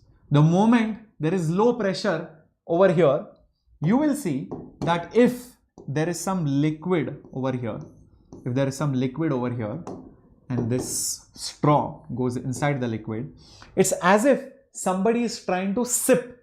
When you try to sip using a straw, what are you trying to do? You're creating low pressure, vacuum types. So same thing is happening here. It's as if somebody is sipping it. So what will happen? Immediately the liquid inside of this will go out. It will mix with this air and it will spray like this. It will spray like this. That's how those perfumes or even those Baygon sprays, insect sprays, that's how they work. This device is basically called as an atomizer. This is called as an atomizer. Is that very, very clear, my dear warriors? This is atomizer. So we have seen so many applications, be it Magnus effect, atomizer, even the effect of how the roofs of the buildings are blown out, or even the dynamic lift concept. All these are applications of Bernoulli's principle. Another main formula based application is the Torricelli's law, okay, and the speed of efflux. Yeah, you can call it Pichkari, Aaron. Yes, correct. Simple words, but Pichkari does not have a container in front of it by which it sprays water. Pichkari has the water inside it. So this is slightly different. So it's not exactly a Pichkari. Cool. All right. What is this Torricelli's law? You might have tried doing this. Do it with a bottle. Take a bottle and plastic bottle, not a metallic bottle. You will get scoldings from your parents. Take a plastic bottle and drill a hole. Fill it with some liquid. You will see the liquid will come out and fall somewhere. You try to drill the hole at different places, you will see the liquid falls at different places from that container. So how much is the speed? What is the range? How much is the time of flight? That is the main question over here. Understood? So Torricelli's law relates the speed of the liquid which comes out of a container in which you have made a very small hole, and it is being found using Bernoulli's principle only. So there are a couple of things which we are interested in over here, like when the liquid comes out from here, and the liquid comes out from here with some speed, Okay, it's going to take a path, maybe like this. It's going to fall somewhere over here. What is the range? What is the range? What is the time of flight? What is the speed with which it comes? What is the speed with which it comes? All these things. That's what I'm interested in. The logic to find it out is very straightforward. I'll tell you how. Imagine you take a container. You make a small hole out of it. Okay. This is your container. Let the container's height be anything. What matters is this particular height, small h. One second. That small h is the height from the liquid surface till where the small hole has been drilled. Where the small hole has been drilled. Okay. The container might be any height, that doesn't really matter. This hole is also sometimes called as that small hole which is there, that small hole which has been drilled is also called as an orifice. Orifice. Orifice is a small hole which is drilled. Okay, the area is very small. Now what happens if you draw the streamlines, things will be very clear. The liquid level will slowly start to fall down. This is how the streamlines of the liquid will be. This is how the streamlines of the liquid will be.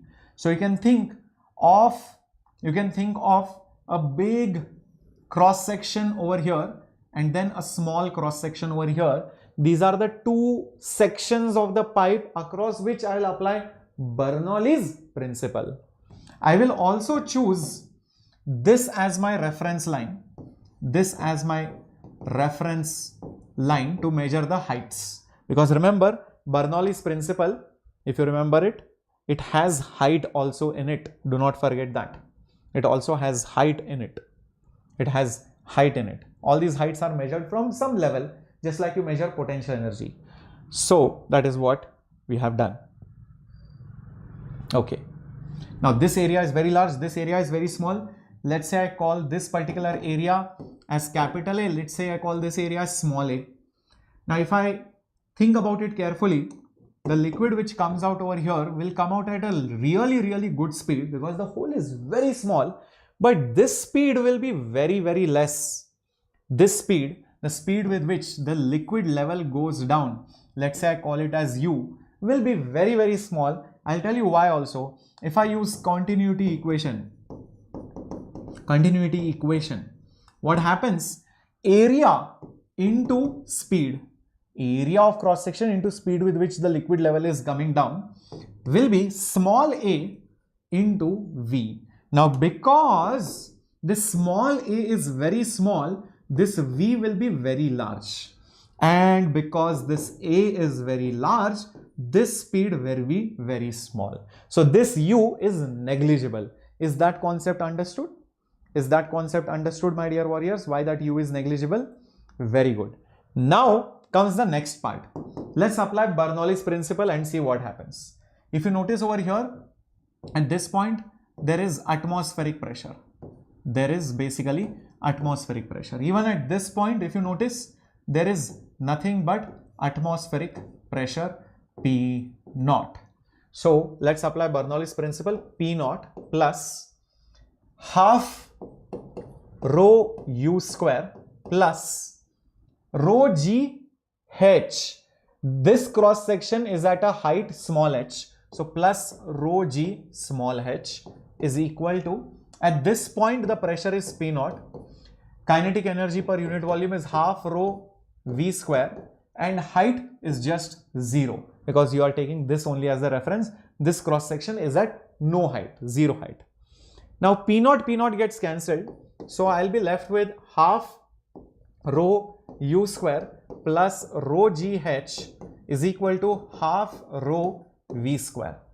Now comes the interesting part. Look over here. Speed U is very small because this area is very big. You take a container, big one, small hole is drilled. The height will fall down very slowly. It won't be in meters per second. It might be millimeters per hour, millimeters per minute, like that, because the speed will be very slow.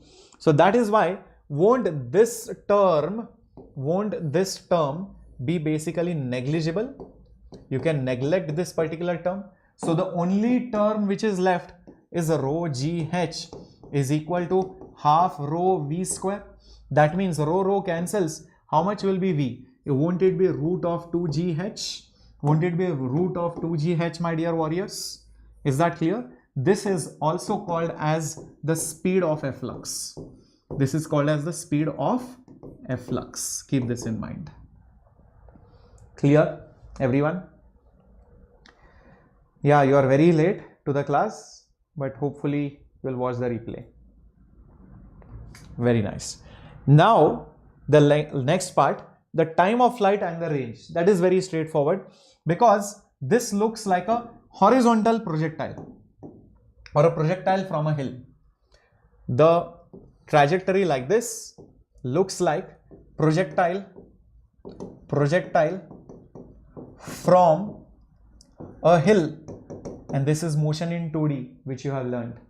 You might have studied before. Motion in 2D, projectile from a hill. In case you have not studied, don't worry, I'll give you the formula later on when I teach it also, you will understand. So for them, the time of flight is simply put root of 2 times height by g, but that height is this height, the height which is there below. This was small h, be careful.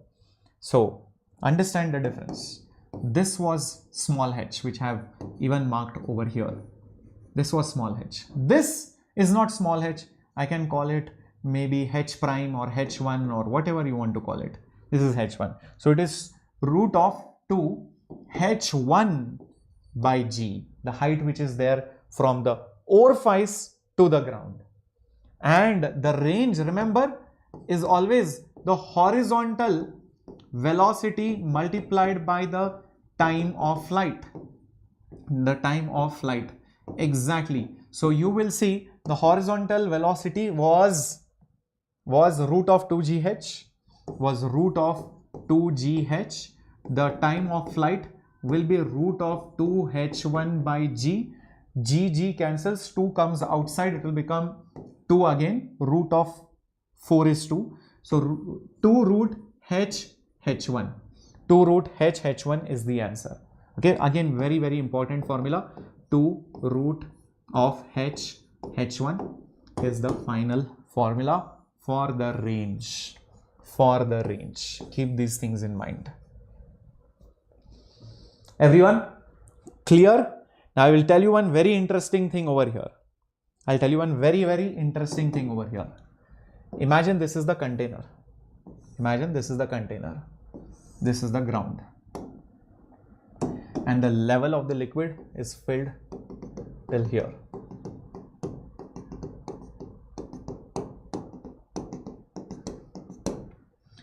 Let's say I drill a hole very close to the top, maybe 1 centimeter from the top. This is totally 10 centimeters. So 1 centimeter from the top, 9 centimeters from the ground.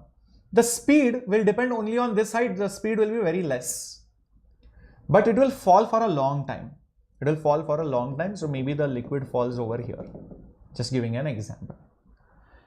Now it has some range. That range will be given by 2 root. From the top it is 1 centimeter, from the bottom it is 9 centimeters. Let's say from the bottom I make a hole at 1 centimeter height, and from the top it is 9 centimeters. Because the depth is more, which is 9 centimeters, the speed will be very high, but it will be in the air only for a small time. In fact, if you find the range, it will be root of 2, 9 multiplied by 1, that means both of them, what are they? They are just going to be equal. So if you go from the top 1 centimeter or go from the bottom 1 centimeter up, you will see the speeds will be different, but their ranges will be same. Something like projectile motion, where for 30 degree, 60 degree, 20 degree, 70 degree, the range was same. Same thing over here. For same height from top, same height from below, the range is same.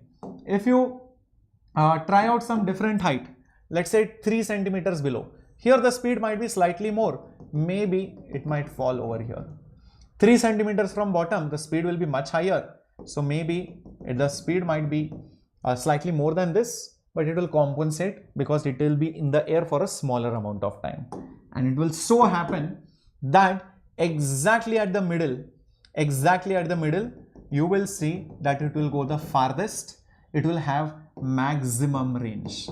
Max range is when the orifice is in the middle, exactly in the middle. Understood? So exactly at the center, if you drill the hole, you will see the range is maximum. Like complementary angles, yes Krishna, this is complementary heights, you can say. Correct. Perfecto. This is one very important realization with regards to this Torricelli's law and speed of efflux. Okay, all these formulas are very important. Direct questions do come on this. There is nothing great over here.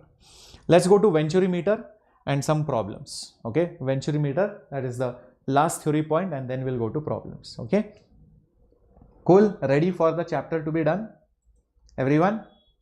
Yes, come on, let's do this.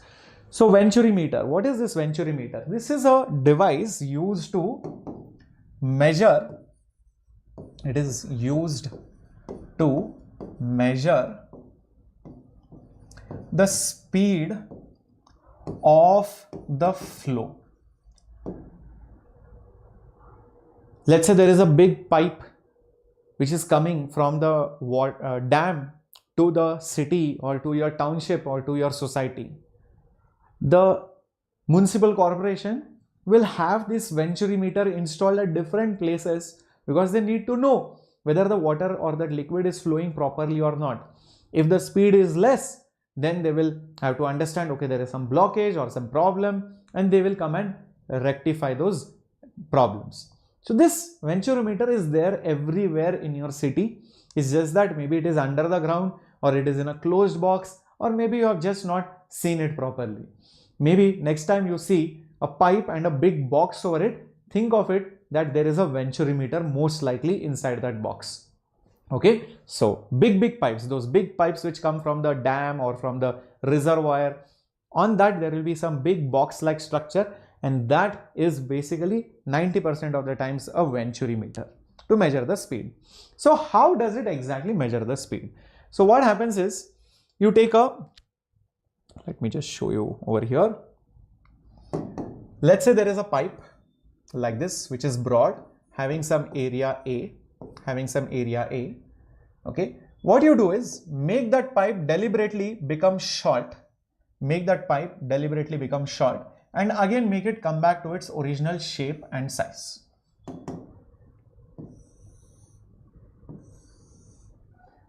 Over here, let's say the area is small a. Now because of this, what will happen?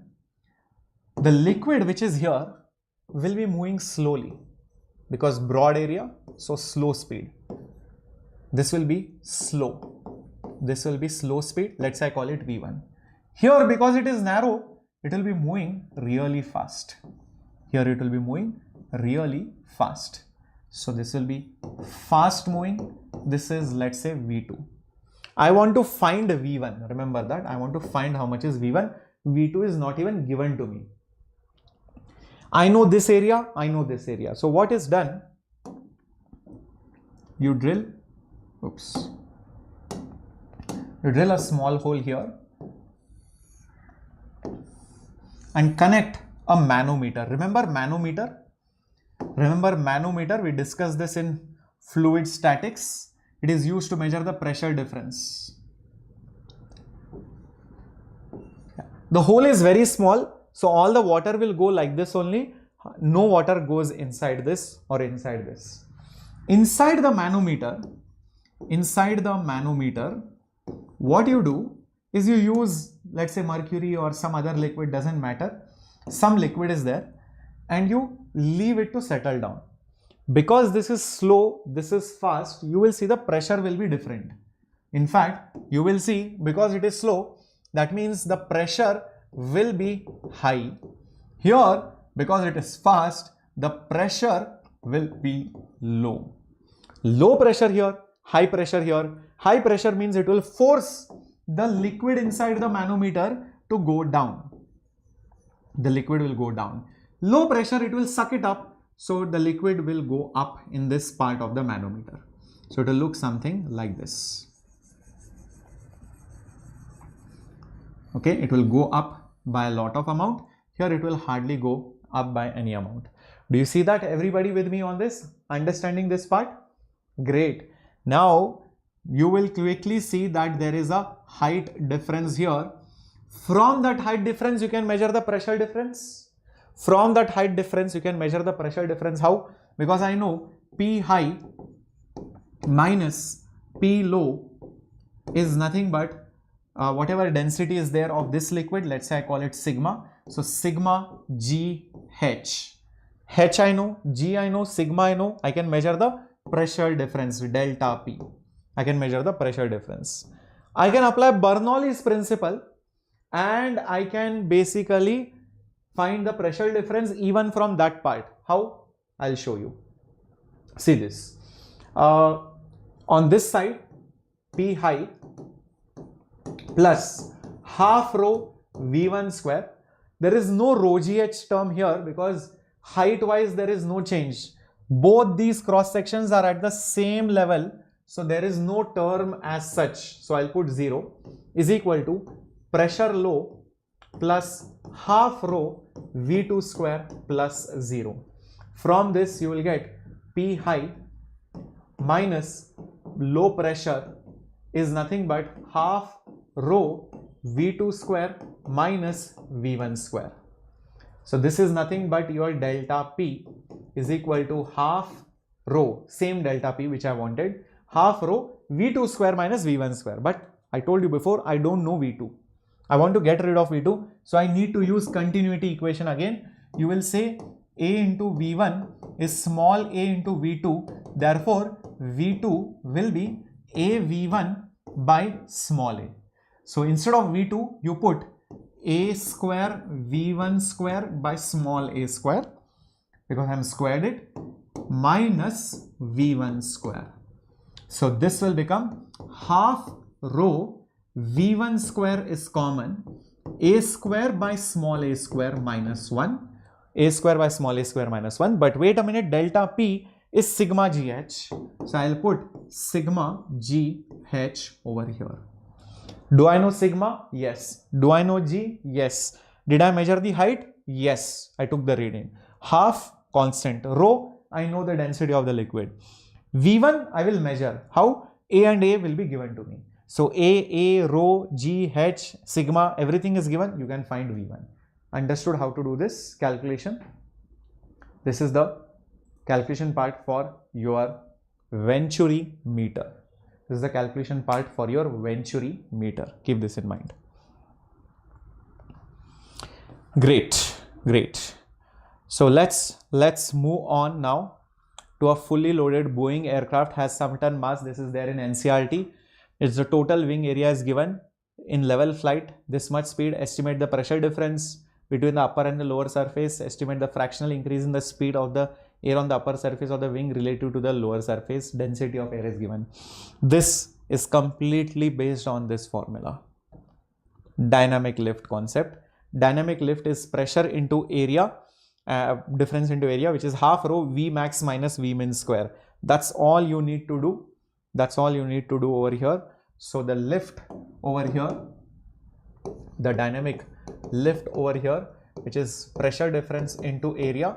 This is nothing but half rho V max square minus V min square into area. That's all. So half into density, which is 1.2 into V max minus V min square. What is the V max and the V min square? Estimate the pressure difference for a fully loaded. Acha, we have to estimate it. So we can do one thing. Because I know the mass of it, I know the mass will have its own weight. The lift force will be on the top. So the lift force must be equal to the weight value, which is mg, So mass is nothing but 3.3 into 10 to the power 5. G is also 10. So it will be 3.3 into 10 to the power 6 Newton. That is the lift force. That is the lift force. Great. Now, if I use that formula over here, or if I use that value over here, which is 3.3 into 10 to the power 6, because that is the answer that you should get, 3.3 into 10 to the power 6, correct? 3.3 into 10 to the power 6. So, how much pressure difference do we need? How much pressure difference do we need? We don't even need this for now.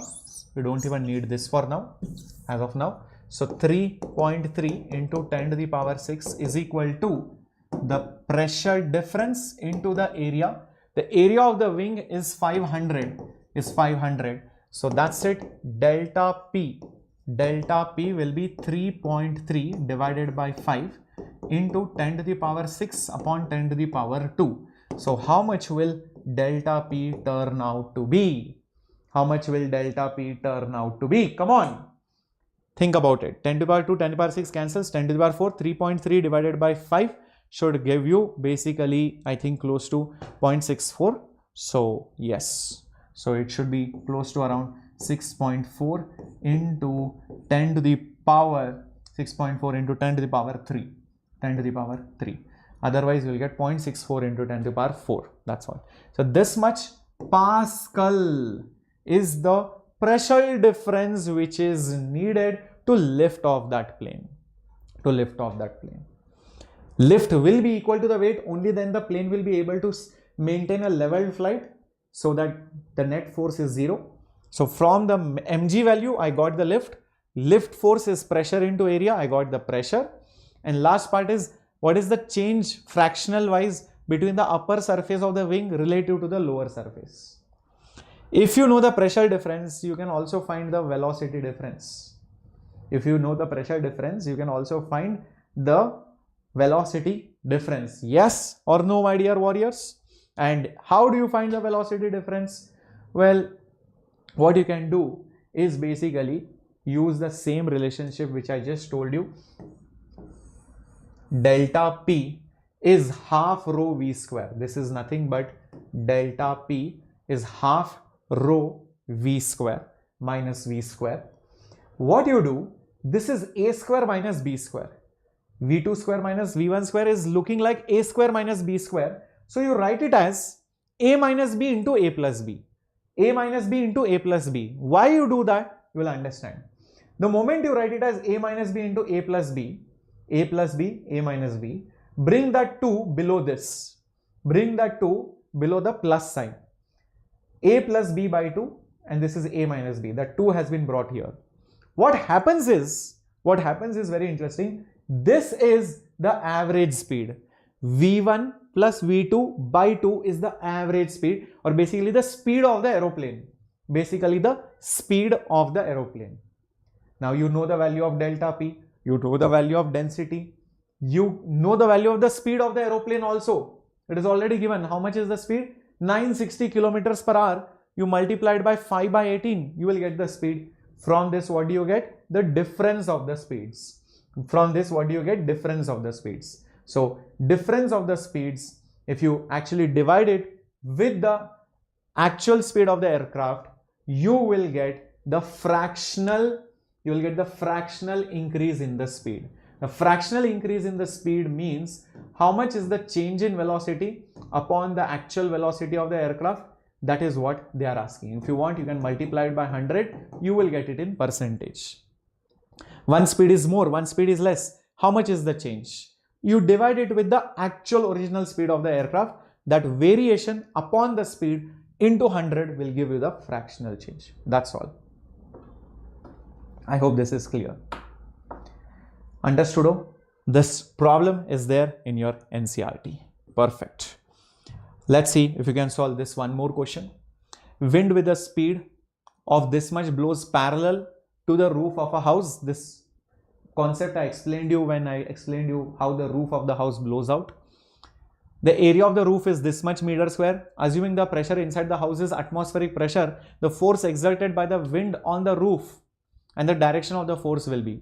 Obviously, the force will try to blow it up how much will be the force exerted by it, that you can calculate by simple technique. See, if this is the roof, and it has an area of 250 meters square, remember from inside there is atmospheric pressure. There is atmospheric pressure which is 10 to the power 5 Pascal. You multiply this Pascal with 250 meters square, what you get is the force. So it will be 25 into 10 to the power 6 Newton. 25 into 10 to the power 6 Newton is the force which is acting upward. At the same time, there will be a force which will be downwards because of the speed effect. Because the speed, you will see that there will be a pressure which will be exerted downwards, and that pressure will be given by half rho v square. Half, you know, density of the air is given to be 1.2 into speed, which is, how much is the speed? 40. So 40 square. This much Newton is coming from the top, this much Newton is coming from below. So the force from the top and the force from the bottom, if you subtract these two, what will you get? You will get the net force. You will get basically the net force. That is what was asked in the NEET exam in 2015. That is what was asked in the NEET 2015 paper. Okay, very straightforward. You just had to use half rho v square on the top. Because of the speed effect, you will see the pressure will be on the lower side. From here the pressure is on the higher side because it's stationary, and that's why you will see the roof will be lifted off by this particular force, which is 2.4 into 10 to the power 5. Great, cool. So we are done with this particular chapter of fluid statics and dynamics. We'll be taking up viscosity, surface tension, solid mechanics, etc. in the next coming classes. So make sure you're attending them.